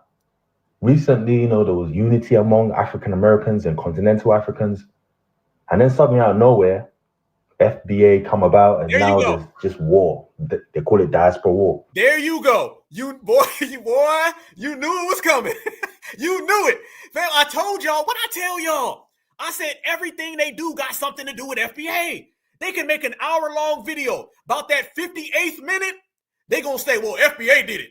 They can make a 2-hour-long video about that last second. They gonna say, but FBA, they'll give you these long roundabout answers just to bring it back to FBA. You knew it was coming. You knew it was coming. Years until now. Recently, you know, there was unity among African Americans and continental Africans. And then suddenly out of nowhere, FBA come about and now there's just war. They call it Diaspora war. Why do we keep allowing this to happen to us? Why do we do that? Why do we do that? Like us? Because there ain't no us. That's why. Tether man. Sitting there talking about FBA business. Boy, you better mind your own business. It ain't about FBA business for you. It's about minding your own business for you. If you worried about your own business, then you'd be better off and you wouldn't be needing us. This is the new game, fam. I believe these are paid agents. And these, quite frankly, like I said, a bunch of scrubs who are trying to use foundational Black Americans to redirect things. Fam, do we got any Tupac fans in the building tonight? Do we got some Tupac Shakur family? Okay, I need to know. Is my Pac family in here today? Okay, because we about to go down the line, something not prepared, and it's about Tupac Shakur. So we got any hip-hop heads, any brothers and sisters who remember when things was going down with Tupac? Man, I was so young. There's things I don't really remember. You know what I'm saying? I remember when All Eyes on Me came out. I remember when Pac went to jail. I don't remember when he got, he got pew-pewed the first time. I don't remember that. I remember when he went to jail. I remember when All Eyes on Me came out. But I don't remember some of that other stuff. I remember every week Tupac would be in the news. Okay, we got Pac fans in the building. The greatest of all damn time. Yes, we do. Notice that dude was sitting there talking, okay, I need y'all to help me because we got some Pac fans in here. Let's take it down the line. I told y'all, not only are we cleaning up the future, shout out to my brother Black Truth United because that blacklisted boycott going to go into the future and the present. We're going to clean up the past because they tell lies. Notice he said that COINTELPRO existed into the 90s. It did. But y'all got to remember in the 90s, we didn't really have a civil rights activist community. It was more like hip-hop. Hip-hop almost became the activists. That's why in the 60s and 70s, you're talking about Bobby Seale, Huey Newton, Malcolm X, Martin Luther King. In the 90s, you kind of start talking about Pac. And one of the bad things, unfortunately, that happened to Pac, and Asada Shakur said this, she said Pac didn't have a community to protect him. He didn't have a community. And it makes me sad. I ain't gonna lie. Because I look at Tupac, and I'm like, nobody was there to help him. Pac had a revolutionary spirit from being a Panther baby from the 60s and 70s, but he had it in the 90s. In the 90s, post you-know-what being dumped in our communities, everybody was for everybody. Instead of having a Huey P. Newton to his Bobby Seale, or to have the Nation of Islam to his Malcolm, or to have the Deacons of Defense to have his back, he had Snoop Dogg and Suge. He had gangbangers around. There weren't nobody because the boule sold them out. Okay, the boule sold if you were born post the civil rights era, you grew up in boule land. Well, we didn't have nobody to protect our leader. So Pac was on his own. Pac was on, I swear to God, if y'all ever watched the video, Dear Mama, that part where he's walking, you see his shadow, and he's got the two guys on the side of him, and somebody jumps out and grabs Tupac, and the two dudes were on the thing. That's so indicative and metaphorically because Pac was by himself. Tupac was on his own. His daddy Matulu was in jail. He also, his auntie Asada was gone. All of the people that he grew up with were cracked out, taken out, and sold out. It was the definition of what went on to brothers and sisters who was born in the late 70s, in the 80s, and the 90s. It was boule. Jesse Jackson and them folks were running around saying there wasn't no damn racism no more. And I got my ass whooped in Selma. That's why I can't stand the boule. I hate the boule. They sold out the youth. I hold the boule responsible for the unaliving of Tupac, for stuff being dumped in our communities, for our community. Every hole that we have to dig ourselves out of with delineation is a direct result of the boule selling us out for 30 plus years. Because when all of that was going on, Tupac was truly by himself, by his lonesome. And look at this right here. This right here, family, is what I mean. Right there that you see in brothers and sisters who know, I got some Pac fans in here. That right there is Haitian Jack. Yeah, fam, that's why we don't give a damn about no boule. We don't listen. We don't care. We step on them. There's no remorse for no boule at all. Tupac was cussing out the boule at the Indiana Expo in 91 when Tupac was what, like 20? He was cussing them out. Think about it. The same people, hold on, I need to see y'all damn face. I need to see y'all face. I got to make this point. The same people that Tupac was cussing out in 91 when he was 20 and they was in their 50s are the same people that I was cussing out in Columbia, South Carolina at King Day in 2000, like last year. So you're talking about Tupac was cussing them out in 1990 and I was cussing them out in 2025 because they held on to the community that long. That's why the best thing we ever did was get rid of the damn boule. No remorse for them. Never. Look at this right here, family. That right there is Haitian Jack. Yep, Dolores Tucker, she was a tether. Absolutely. Absolutely, family. Haitian Jack right there. I'm going to tell y'all how Pac was so plugged in with these tethers and they were basically his downfall. If Tupac doesn't get plugged in with these guys, he doesn't get that case against him from that lady who lied. He doesn't get set up. He doesn't go to jail. He doesn't get out, get plugged in with death row. There's no East Coast, West Coast. The trajectory of his life was because of these tethers. It was a tether trajectory. And it was because of these guys. Haitian Jack is a known snitch. Absolutely. There you go, right there. Haitian Jack, we're going to go down the list. This ain't Vlad TV. This FBA style, Black American. He's a Haitian-born music executive and promoter in the rap industry. He has worked with several popular artists, including Tupac, the Notorious B.I.G., who's Jamaican, Justin Rose, Wyclef. I heard Wyclef is his cousin, who's another Haitian. He was deported in 2007. Yep. Let me tell y'all how these people were so infiltrated around Pac. And these people is the prime example of why we got to watch who comes around us, y'all. The last two guys I just showed y'all, those were tethers. Look at that. He's of Haitian descent. Look at that. You see it right there. Who's Haitian Jack? Haitian descent. Agonaut or whatever his name was. He was sent to prison in 2004. Watch this. In the Haitian Jack and Tupac. In the evening at a party held at the Octagon nightclub, an associate of Haitian Jack introduced him to Tupac. It was there that Tupac met a 19-year-old that accused him of y'all know what. Within 30 minutes of the introduction, Tupac and the young lady got into it. Tupac invited her to the suite at the prestigious Lee Parker, hotel in Manhattan in the following hours. Here we go. We on here. We bubbling. This is where we at with it. Read all of this, fam, and you're going to see exactly how it happened. And by the way, Tupac was innocent. Tupac did not do that at all. It was Haitian Jack and his people who set Pac up for this stuff. At the hotel, blah, blah, Pac invited her.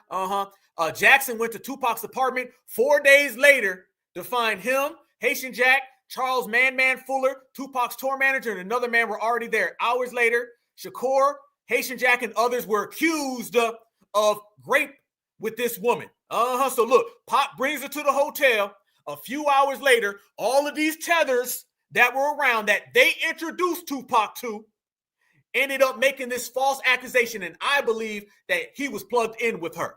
I believe that. Check this out. Tupac mentioned his concerns to Mickey Rourke in November 1994 when they were clubbing. Tupac also claimed that Haitian Jack set him up. One more time. He told Mickey Rourke, the actor, Tupac also claimed that Haitian Jack set him up, a claim that Haitian Jack would later deny. On the track Against All Odds, Tupac claims Jimmy Hinchman and Haitian Jack, two tethers, are responsible for the infamous harming outside of the Quad recording studios in the streets of New York in 1994, in which Tupac survived 5 wounds. You see that right there. So even Tupac was saying these tethers were setting him up. Fam, this would not go on today, because today somebody gonna say, hey, Alpha, them dudes is not FBA, stay away from them. Hey, Alpha, back up. Watch them guys, man. They funny style. Remember now, Notorious B.I.G. knew Jimmy Hinchman and Haitian Jack. And he didn't tell Tupac what he needed to tell Pac. He told Pac a little bit, but remember, Notorious B.I.G., he's Jamaican, and these guys are Haitian. So he had that little Caribbean connection, so he didn't really tell Tupac the way he needed to tell Tupac. Okay, if that was an FBA, if Notorious B.I.G. was an FBA brother, he would have been like, hey, no. Stay away from them dudes, Pac. Stay away. Watch them guys. No, them guys are not us. Back up. But since Notorious B.I.G. is Jamaican and Haitian Jack and Jimmy Henchman are both Haitian, they already had a Caribbean thing, so Biggie wasn't going to sell out his fellow Caribbean brothers. Follow me now. That would not happen nowadays. These people had Pac in the mix. Fam, it's just Tethers and Tupac. Look at all this story. Look, Mickey Work is a W, and Tupac was telling him the W was listening to him. And there goes Haitian Jack for those who don't know. Haitian Jack is in jail right now because he snitched, because he was trying to unalive Tony Yayo and 50 Cent. Yes, indeed. This was just a few years back. He's in jail right now, and he told on everybody. Told on everybody, straight up and down. Straight up. Now look at this right here. Jimmy Henchman finally confesses to planning the 1994 Tupac unaliving. So Jimmy Henchman, after years of denial, he admits that he set up Tupac, which by de facto means that Haitian Jack was involved, because Haitian Jack was on the phone saying, hey, Pac, go here. Hey, Pac, here's this Rolex. Hey, Pac. So basically, Jimmy Henchman, a Haitian tether, set up Tupac to get unalived in the infamous studio shooting, and then Haitian Jack set up Tupac with that woman to get him them falsified charges. Pac was catching it from both angles from two different tethers. And Biggie is in the middle, and he didn't tell Tupac. That would not go on. Y'all see why lineage is so important? You see why delineation is so important? We would not let one of our brothers go down like that nowadays. We would not. And remember, y'all, this is 30 years after them scam Africans, I believe, undercutting Malcolm and undercutting the Panthers. Don't get it twisted.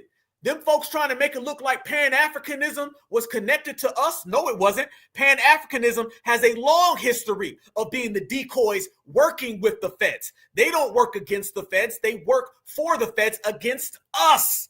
And all the receipts, these are receipts coming out. Here we go right here. Jimmy Henchman, Haitian Jack.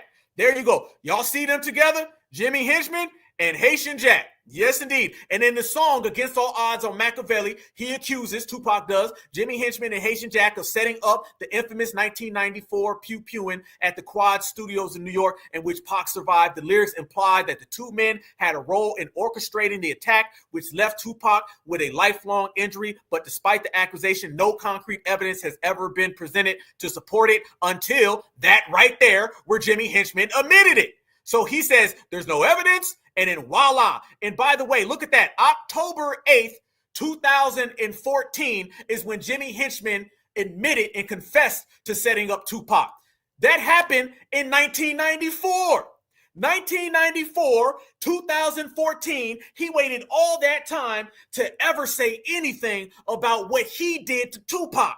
Tupac was surrounded by tethers. And I'm going to be honest with y'all. If y'all seen that woman that made that false accusation against Tupac, I think she's a tether. Y'all go look at her name right now. I forget, it's something Jackson. Type it in. Type in the woman who falsely accused Pac. And by the way, remember, Tupac was never convicted of RAPE. No, he was not.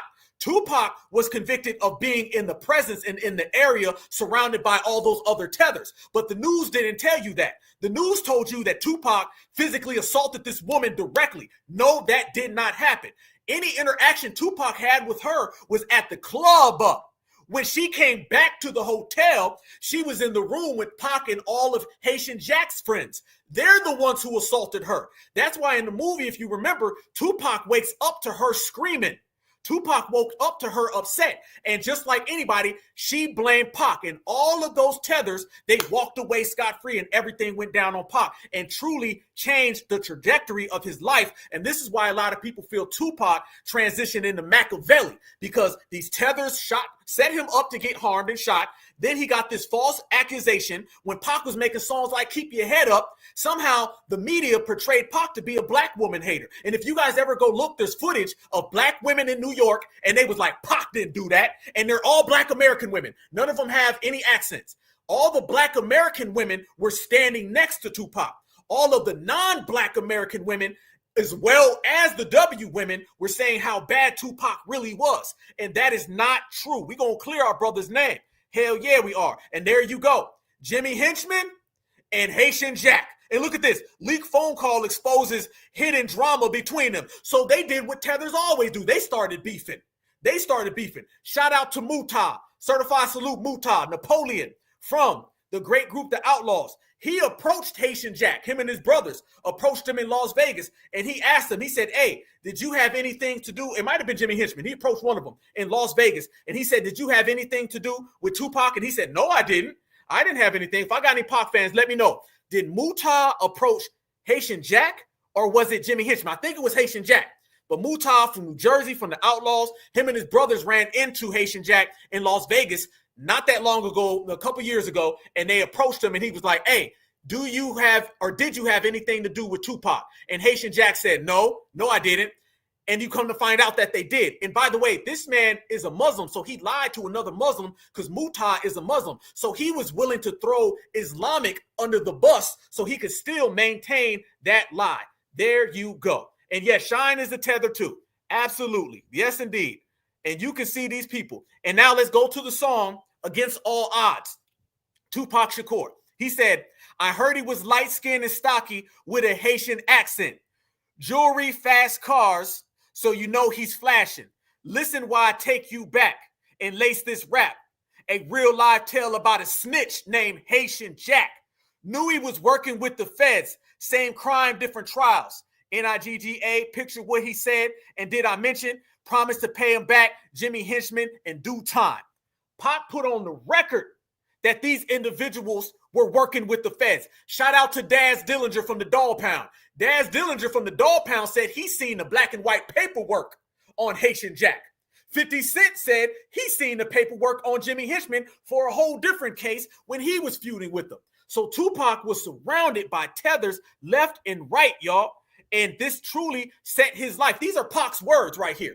A lot of people going to say all these things about Tupac and Pac was this and Pac was that. Go to the raps and to the lyrics and you see clear as day, Tupac was telling everybody, dude was a snitch working with the feds. So now that begs into question a whole nother line of events and chain of events that we got to examine. If Haitian Jack and Jimmy Henchman set up Tupac for the fake RAPE case, and they also were in cahoots that set up Tupac Shakur for the attempted unaliving at the studio, then now we got to ask this question, which is documented. How come when Tupac caught the case with the woman and when he was almost unalived in the studio, how come the same two police officers showed up to both scenes? Wait a minute. So we know for a fact we have Haitian Jack working with the feds, Jimmy Henchman working with the feds, two non-foundational Black Americans.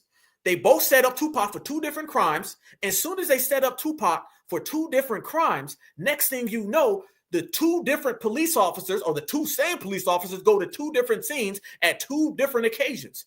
What? Almost as if Haitian Jack and Jimmy Henchman knew exactly where Tupac was going to be and they were working with them cops. So you mean to tell me Officer 1 and Officer 2 were the first officers on the scene when Tupac got clapped up at the studio? And then Officer 1 and Officer 2 were the same police officers at the scene when that woman screamed RAPE on Pac? So the same two tethers, the same two police officers, and Pac is on record saying these people are both snitches? Family, that would not go on today. That would not go on. This is why we check paperwork. Somebody would have been like, hey, listen, that right there is a non-foundational Black American alpha fallback. I got brothers who tell me that now. I'm not going to say no names. I'm not going to say no names, but I know some people who be like, hey, alpha, watch who the hell's around you. This little notion that foundational Black Americans are functioning on that side, hell no. That side is against us. We talking reparations and empowerment. Reparations and empowerment ain't ever made the dominant society want to be your friend. What it has did is make you an enemy of the dominant society. Brothers and sisters now is going to be like, nah, hell no. But let me take you a step further since we want to talk about it. All that stuff about Pan-Africanism, let me tell y'all that the United States government has always had a well affiliation with Pan-Africanism. They use the Pan-Africans to undermine us. Remember, this is the country that has tried to reclassify us 100 different times to separate us from America. Who separates us more from our American lineage than the Pan-African? Why do you think the Pan-African was always in this ear telling us to hate America and then this ear telling us to leave America. And then they was right here in front of us telling that we were Africans. So you mean to tell me that the dominant society is against Pan-Africans when Pan-Africans are doing the same dirty work of separating Black Americans from this country that the dominant society wants in the first place? Pan-Africans got the same approach as the feds do. The feds and the government want to reclassify us as non-natives, and the Pan-Africans want to reclassify us as non-natives. Sound like they got more in common than they want to tell us. And when you look 9 times out of 10, half of the people who have been on that wild stuff in the Black empowerment movement were always on some Pan-African stuff. You got 2 types of Pan-Africans. Let's make it clear. You have the first person who he believes in Pan-Africanism because he just wants all Black people to be good, all melanated people. That's the honest, genuine one. But then there's a whole nother side of people where they're very militant. They say outrageous things. They make the block hot as hell, and they do not want us to be America. That's why I was saying, don't let these people try to tell us that we've been running around here saying that we're Pan-Africans. Wanting to see Africa do good is not saying, I hate America, I want to leave. All that, I hate the damn country. You ain't no damn American, you an African. We leaving tomorrow. All that, we gonna leave tomorrow. I can't stand America. I'm going back to Africa. That's the Pan-African. All of that, hey, I want y'all to do good, get your money. That's just a normal person with some sense. But I'm gonna show y'all that they've been working in cahoots for a long damn time. Look at this right here, family. You got receipts, and you got receipts. Do y'all see this right here? Federal agents have, clear as day, historically been involved in monitoring and infiltrating the Pan-African movement. Listen, infiltrating. Remember, y'all, infiltrating a movement is different than just trying to bring a movement down. When it comes to us, they want to bring us down, and we're just a lineage. We're not a group or an organization. FBA is just a lineage, and they want to stop what we talk about.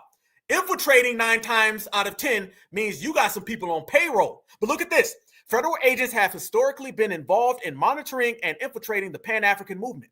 This involvement primarily stemmed from concerns over civil rights activism and perceived threats to national security during the 20th century.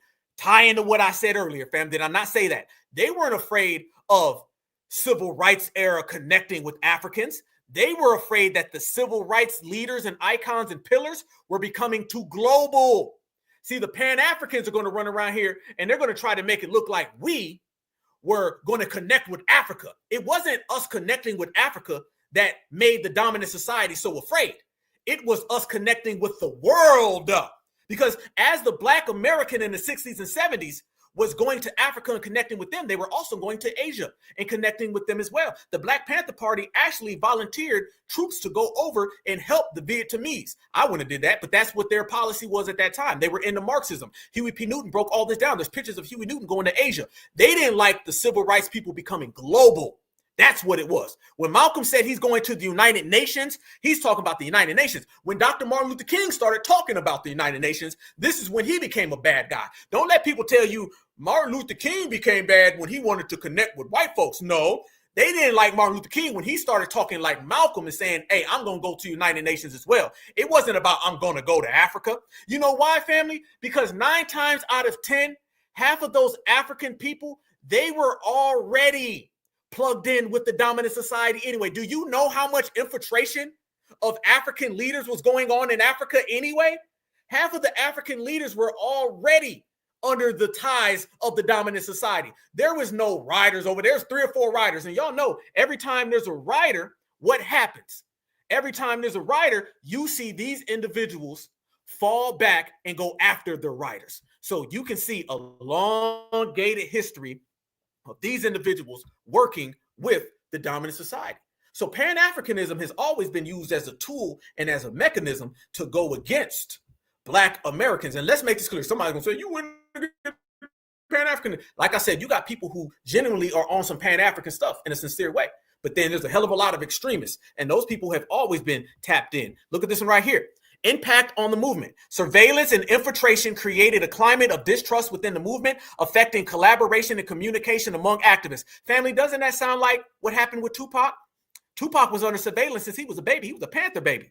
He was a Panther baby. His mom was Panther 21. What we talking about here? Okay. His daddy, Matulu, come on now. The actions of federal agents often aim to disrupt organizing efforts and diminish the influence of Pan-African leaders. I told y'all the Pan-African leaders were already disrupted. Then you see, while direct federal involvement has decreased, historically, actions continue to influence discussions about civil rights, government oversight, and activist movements today. So you can see right then and there, family, exactly what we mean. All the receipts are there on the table. It's telling you everything that you need to know. It's telling you everything that you need to hear. You see that they have always used Pan-Africanism to their delight. Trust me, fam. If Pan-Africanism was something that the dominant society was against so much, then how come so many Pan-Africans do the same things that they want? The dominant society don't want us to get reparations. Who else doesn't want us to get reparations, brothers and sisters? I ask that question to you. Who else doesn't want Black Americans to get reparations? The dominant society doesn't, and neither do Pan-Africans. Remember, y'all, I said this before, and I'm just being honest. People can get mad all they want to, okay? Dr. Umar has the same exact reparations plan as Dr. Phil. So we're not going to play this game that Pan-Africans have the best interest of Black Americans. And we know historically, based on the documents and all the representation, they have always worked against the betterment of what foundational Black Americans were always pushing. And they've been completely infiltrated, fam. Let me tell y'all this, and y'all going to be like, hell yeah, let me tell y'all this. Africa, look at the condition Africa's in right now. Is Africa in the condition they're in right now because they're not being infiltrated? Y'all know if you can sell out an African leader and he will turn on his whole country, what do you think you're doing to a Pan-African in Africa? One more time, family.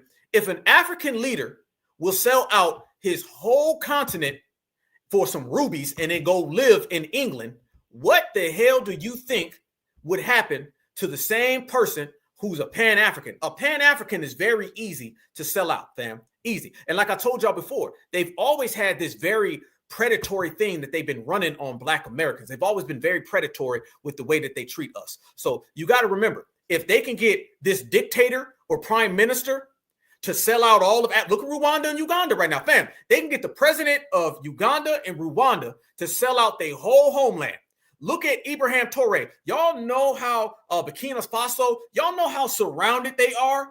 Everybody around there is working with the dominant society. Look at Ghana. They're all working. The African Union, they're all working. Everywhere you see, what do the Africans tell us? What do they tell us? They say it's the government. So the dominant society can get the government of Africa to sell out Africans. You don't think that they can infiltrate some Pan-Africans to put on the RBG flag and come over here and tell foundational Black Americans to hate America and leave America, or to set up Tupac Shakur, or to set up FBA and have these little TikTok tethers making these little TikTok speeches?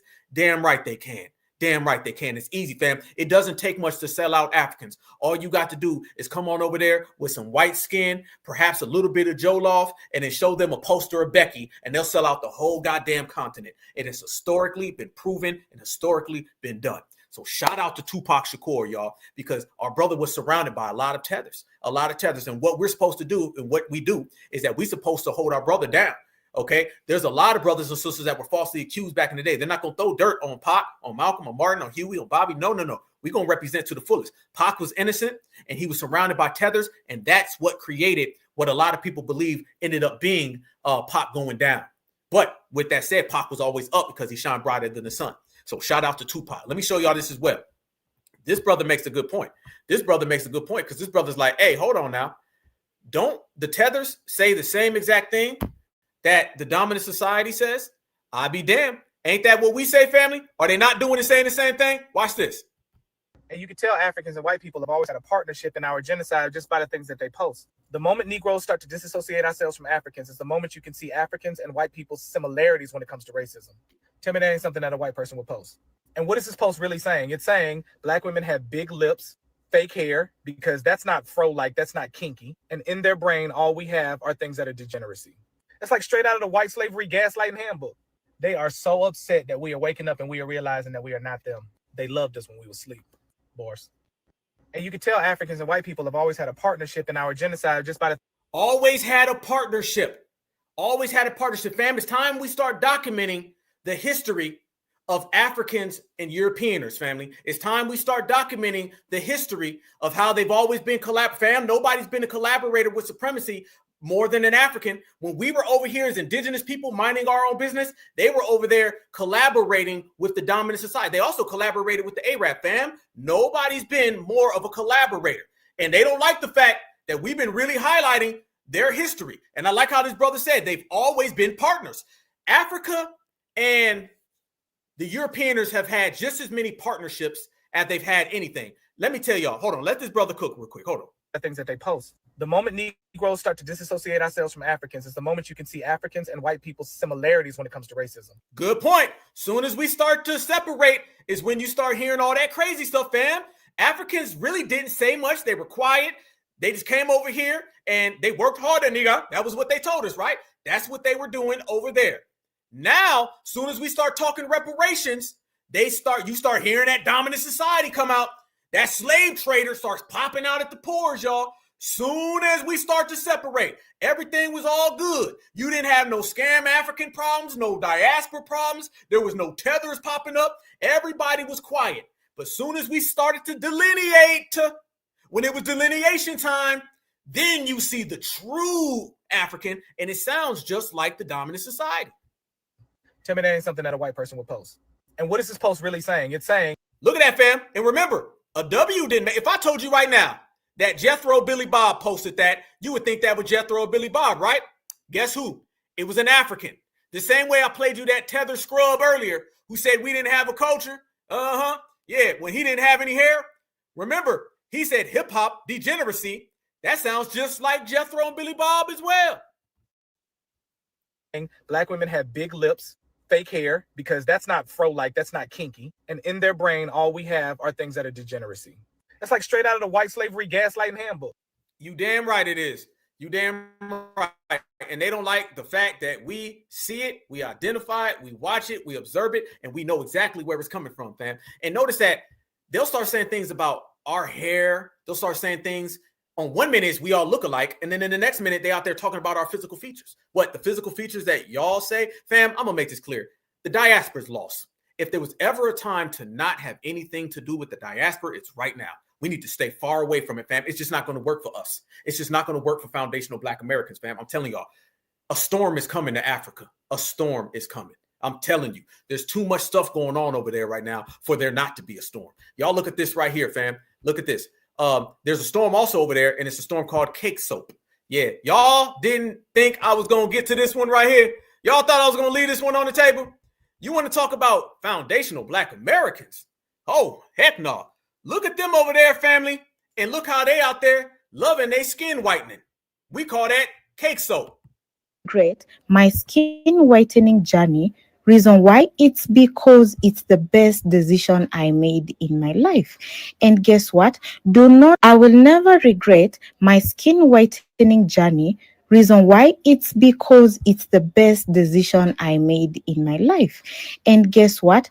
Do not rush just because you want to be fully white within just 2 days. No, it doesn't happen like that. A skin whitening journey. Reason why? It's because it's the best decision I made in my life. And guess what? Do not rush just because you want to be fully white within just 2 days. No, it doesn't happen like that. Be patient. I will never regret my skin whitening journey. Reason why? It's because Damn. Wait a minute, y'all. But they told foundational Black, what they tell us, you start to sound like supremacists. You guys have supremacist talking points. You got supremacist cake soap. I'm sorry. Cake soap? Nah, I'm sorry. Hold on now. We ain't done. No.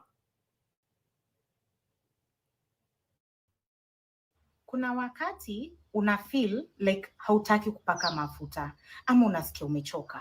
Guess what? Zawadi Organics anakurahisishia kazi. We have Glutaglow Sparkle, ndio hii hapa. Glutaglow Sparkle, it helps to maintain your skin tone na inakusaidia kukurahisishia kazi. Kama utaki kupaka mafuta, you can use this one. Iko na vitamin C, biotin, collagen, and glutathione. And I'm telling y'all, if you read the comment section, in the comment section, y'all, You don't have people going against this. In the comment section, you got people in there saying, oh, how do I get some? How much does it have good benefits? You don't see people against it, y'all. When are we going to talk about the backstabbing culture? When are we going to talk about the skin bleaching? Y'all always want to talk about us. Can we talk about these problems y'all got? Because we know y'all not going to talk about them. How about this one, fam? She starts telling everybody how to get rid of them black knuckles. Today, I want to talk about dark knuckles. Dark knuckles are knuckles that do form over here. And they form because you're applying the wrong product, or you're applying a product that peels your knuckles, leave you so bad.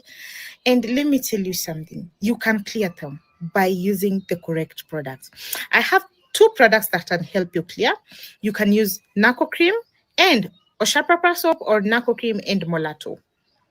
And visible results, as I always say, 2 weeks to 3 weeks. You need to be patient.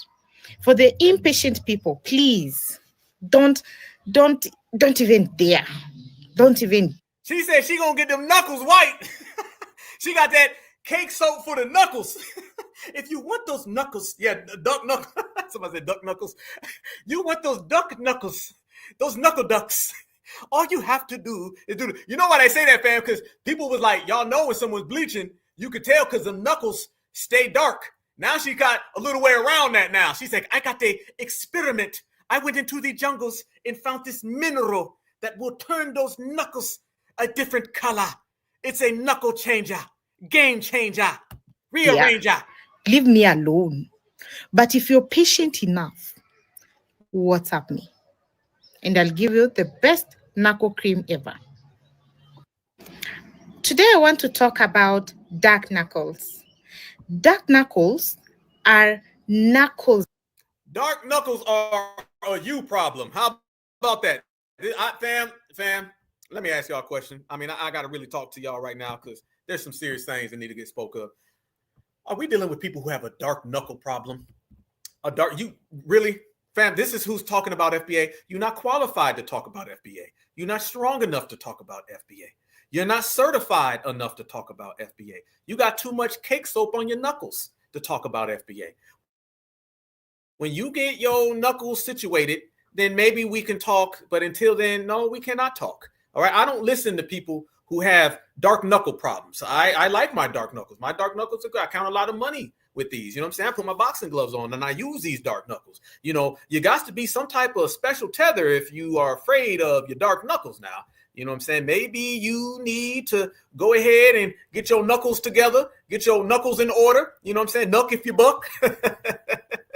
But you got some serious problems over there, problems that, quite frankly, foundational Black Americans just don't have. So, no, we're not really worried about dark knuckles, okay? We're fine with who we are, okay? We're absolutely fine with who we are. And family, when I tell y'all that we're fine with who we are,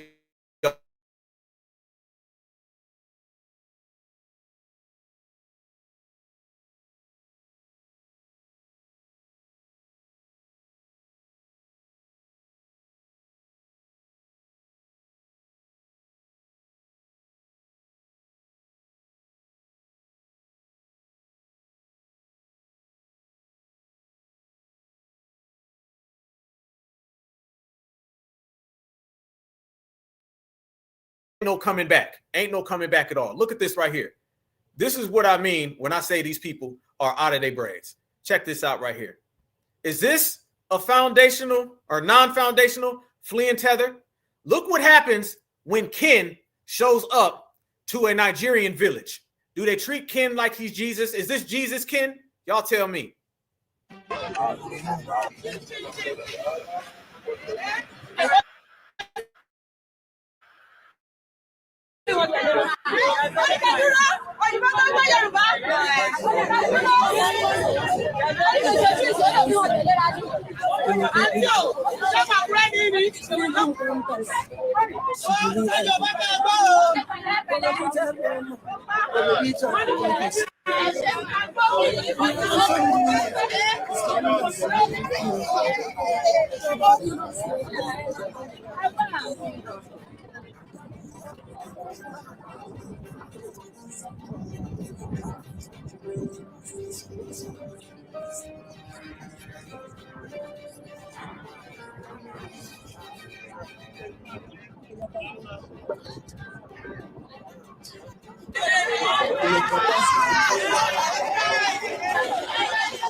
Family, and this ain't even a celebrity. We got to know this, fam. That ain't even a celebrity over there. You dealing with an individual who's just getting all that off of nothing. There's no fam. This ain't a celebrity. You would think that this is some type of celebrity over there, like he's getting some type of celebrity treatment. He ain't getting no celebrity treatment. This man ain't no celeb. Guess what he is, though? He's a W. And y'all know how I go when them W's get to pulling up. They treat them like celebrities. That's exactly what you're seeing. So it shows you, family, that they view the dominant society exactly as celebrities. They view the dominant society as their friends. They view the dominant society as their buddies. They view the dominant society as somebody that they can lay with, play with, get along with, hang around, be next to, and that they deep down inside want to be just like them. You know exactly what we're talking about, fam. Every time. Look at, they were just way too happy running down the fields, jumping up and down. This is clear as day what we mean when we say that these individuals are struck. But notice, you don't hear anybody talking about that. You don't hear anybody mentioning that. They seem and tend to always leave that out. But however, anytime they start to mention this, family, and FBA starts putting them receipts on the table, then they get real quiet and cautious, don't they? They get real quiet and cautious, and they don't ever really want to bring up exactly what we know. These people been out here the whole damn time wanting to be next to the dominant society, wanting to be their buddies, wanting to be their friends, because they can't find a way in. You know exactly how we do. They know, fam. They know. FBA, we certified over here. Foundational Black Americans, we don't play no games. Foundational Black Americans, we can live next door to you, around you. It don't matter. And I told y'all the root of their jealousy is that foundational Black Americans could give a damn about the people they love so much. They know that when these people show up to the village, they get treated like God. Now, mind you, fam, now, if they treat him like this, and then every single person that you see around them is nothing more than an individual that they clamor to be around, doesn't that also tell you the same thing and how they feel about all of them damn pictures of Jesus on their walls?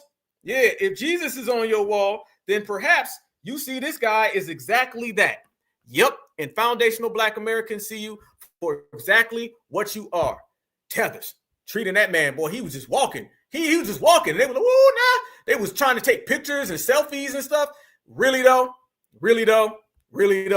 Damn right, because that's just how Tethers are and how Tethers will always be. And foundational Black Americans, we will always be certified. Black Alpha, always certified. Certified Black Society, y'all, always certified. And one thing we do, fam, is that we hold it down. Let me see if I got some other videos. I want to show y'all this other clip of some other Tethers out there. Let me see if we can get this right here real quick. We got some Tethers out there. You know what I'm saying? That we was out there. Oh, no. Oh, no, that's just a bum ass Tether right there. I'm sorry, fam. I thought I was actually showing y'all somebody who's worth $1, worth a penny. I guess not. This person ain't even worth a penny. Okay. This ain't nothing but a bum ass Tether. Oh, and by the way, homeboy, tell your mom that my dog left his collar in her bedroom the other night when my 2 pit bulls was running that Triz Nathaniel, that Trizane. All right, it sucks, man. Your 2's gonna turn out looking like my pit bulls. Certified salute to me. Dusty, musty, always rusty. You know, it's a crazy day, man. You know, when your 2 pit bulls is smashing somebody's mama. That's terrible, man. Sucks to be you, great to be me. FBA, certified. Now, let me continue, fam, to give y'all what y'all need as we proceed. You know what I'm saying? We don't give a damn about nothing. If it ain't FBA, if it ain't certified, and if it ain't in the circle, we don't give a damn about it. You know what I'm saying? Shout out to my 2 dogs, man, Hunter and Swagger, man. I heard they was breaking her off. Easy. Y'all look at this right here. FBA don't play. And when I tell y'all that we standing on certified business, that's exactly what I mean. And when I tell y'all nothing can penetrate this circle that we got going, yeah, yeah, we on one all day. All day. All day. We don't give a damn about no Tethers, fam. Nope. Here we go. We standing on FBA business, and that FBA business don't never shut down. Never shut down, especially not for no bum. But I'm going to tell you what these kings and queens and goddess and gods over here on this side do. We regulate. And when I say regulate, regulate means we win.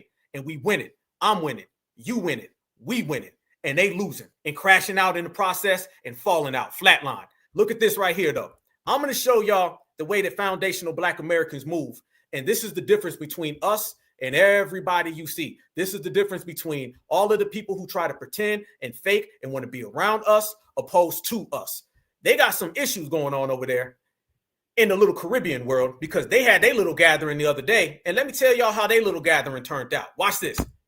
Y'all, that Labor Day / West Indy parade in New York was chaotic. Mind you, these are not Black Americans. These are Caribbean people. As you can see in the video playing up there, Haitians attacking Haitians. 3 people was pew. My bad, at least 6. At the time already it was 3, but at least 6.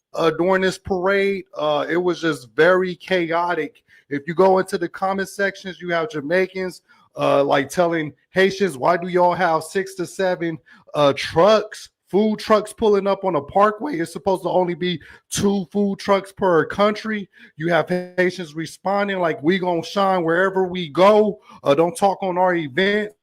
If you don't care about us, well, events if we don't care about y'all. It's all over the news. And I thought Haitians and Jamaicans supposed to be brothers. But yeah, they're just wilding out at these parades.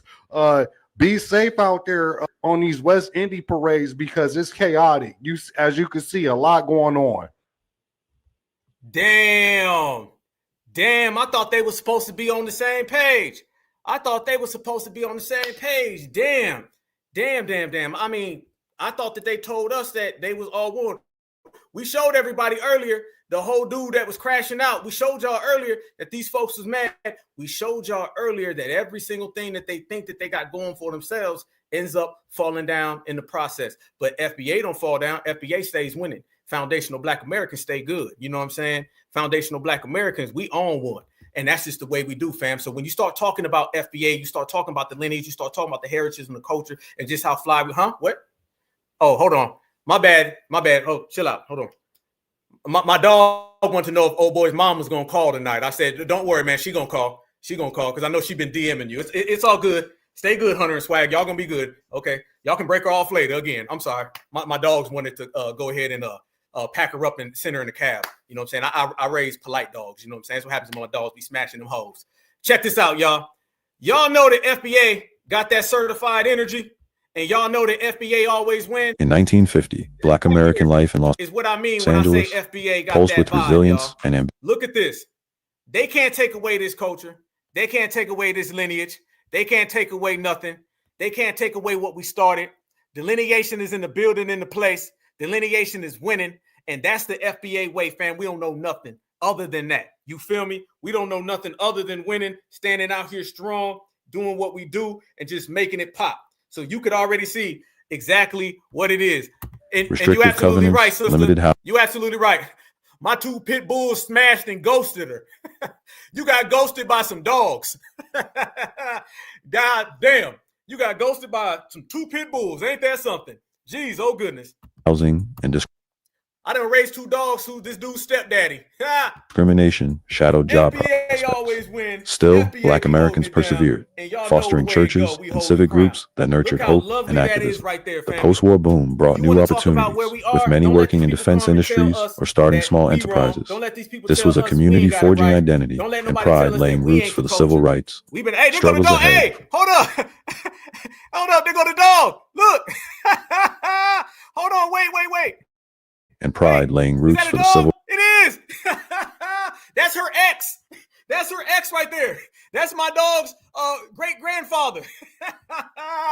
Damn. I want to send a shout out to this dog right here. You know what I'm saying? For passing his genetics down to my dogs. And my dogs, my dogs pass their genetics in their, people's mother's mouths. So shout out to this dog right here. It's crazy, fam. FBA always win. Certified Black Society. I feel like the ancestors is always on our side. We over here talking about Black American dogs, and I see a Black American dog. And this Black American dog gave birth to my Black American dogs that gave birth to this Tethers 2 brothers. So when your brothers come out looking like dogs, it's exactly just like you. Shout out to all the Black American dogs in the building. I feel you. Let's go. Rights. Struggles ahead, Where all while creating a rich tapestry of music, FBA faith, right here and in the building, fellowship. fam. And you already know, we've been here, we stay here, we run here, we don't run from here. That's how we get down, y'all. There we go. Boy, y'all code in chat. Atomic dog. Atomic dogs. At least that's what his mama say. That's what I heard. You know what I'm saying? Shout out to me. You know what I'm saying? Shout out to me. Listen, y'all. We out here standing on business, and that shows you the energy that we got. You know what I'm saying? That shows you that when I say we powerful and can't nobody break what we've been doing, that's exactly what I mean. Can't nobody break what we've been doing. When I say that we got all the energy in the world on our side, we got all the energy in the world on our side. Yes, absolutely. We winning out here. You know what I'm saying? We winning out here. And that's just the way the game is always going to be. We as FBA, we ain't got to go down and lowbrow. Foundational Black Americans are up. And if you notice that we so up right now, we got these folks out here singing male spirituals. Shout out to Banker. They out here singing male spirituals. They out here complaining. They out here crying. They get trains ran on them by dogs. And I'm laughing. But family, do y'all know we got these people out here singing a song again? And I ain't even lying. Look at this right here. Look at this. The W's are still singing and they still ain't doing nothing. Bring the immigrants home. And if you look, these people don't look like they know where home is. Maybe the nursing home. But watch this. Here we go. Here we go.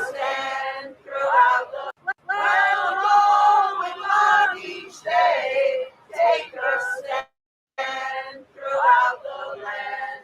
Let my people stay. Give you your fire, give you your war. Let my people give you your fire, give you your war. Let my people stay. Refugees flock to our shore. Let my people stay. Give you your fire, give you your war. Let my people stay. Nah, you need to go. Let my people stay. Give you your fire, give you your war. Give you your fire, give you your war. Let my people stay. Refugees flock to our shore. Let my people stay. Hey, there's another dog. There's another dog. Shout out all the dogs on the planet. Goddamn. Even the dog looking like, what the hell y'all over there singing? Hell no. What the hell is this? In your war, let my people stay. No, yo, people gots to go. And you can get the hell on out of our way because we ain't got no time for none of that. You see it, I see it, we all see it, family. These people out here singing. They singing, fam, so good that we have delineated from all of these other people. So good we have shut down the fake FAA, and there's only one, and that's FBA. So shout out to us, shout out to the family, because we did that. FBA did that. All of these victories, fam, got one thing in common. Us. All of these victories got one thing in common. We did them. And nobody can take any credit for it. Nobody can say anything about it. Everyone else just has to sit back, watch, and observe the way that we winning out here in full speed. You know what I'm saying? And when you're moving the way we've been moving and shutting things down as quick as we've been shutting things down, that's what you get. You get people singing. So let's get this, fam. You got male spirituals. You got dark knuckles.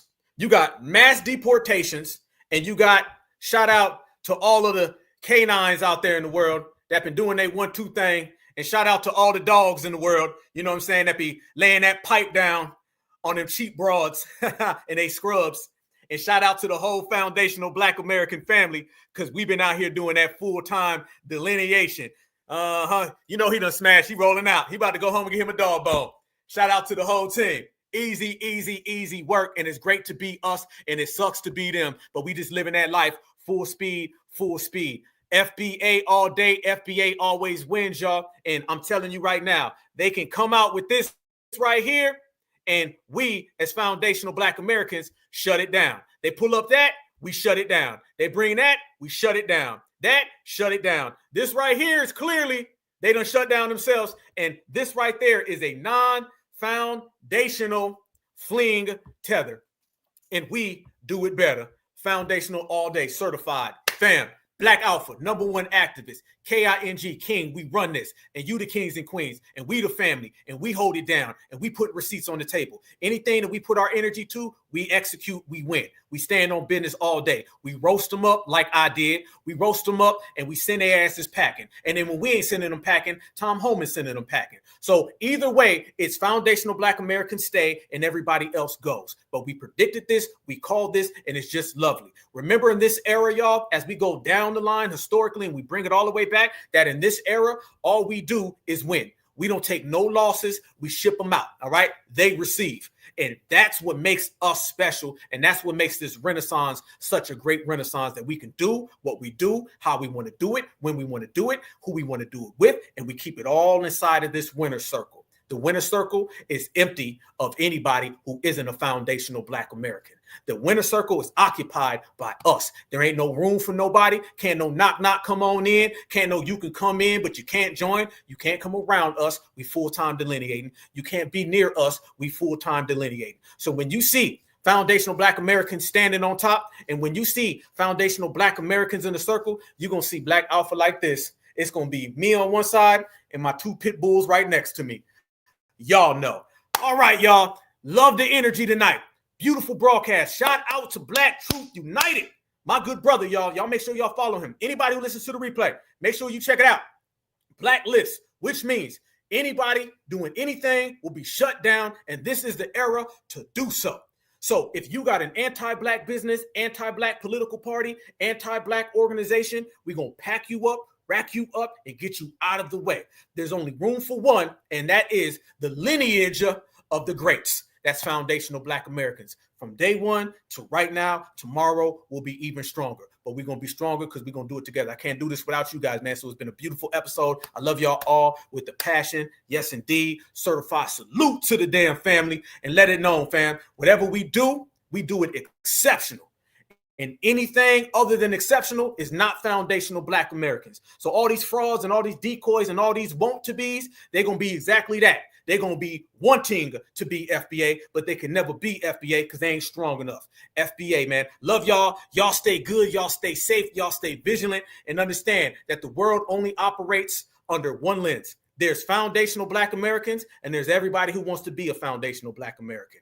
And foundational Black Americans, the FBA, we already won a long time ago. Only difference is now, family, we going around and we in the victory circle, fam. We letting it be known. Take your lap, take your bow, because the game is already wrapped. And with that said, always remember that Black is beautiful, and beautiful is always Black. Peace and love, peace and love, peace and love. #1 activist. Free Huey.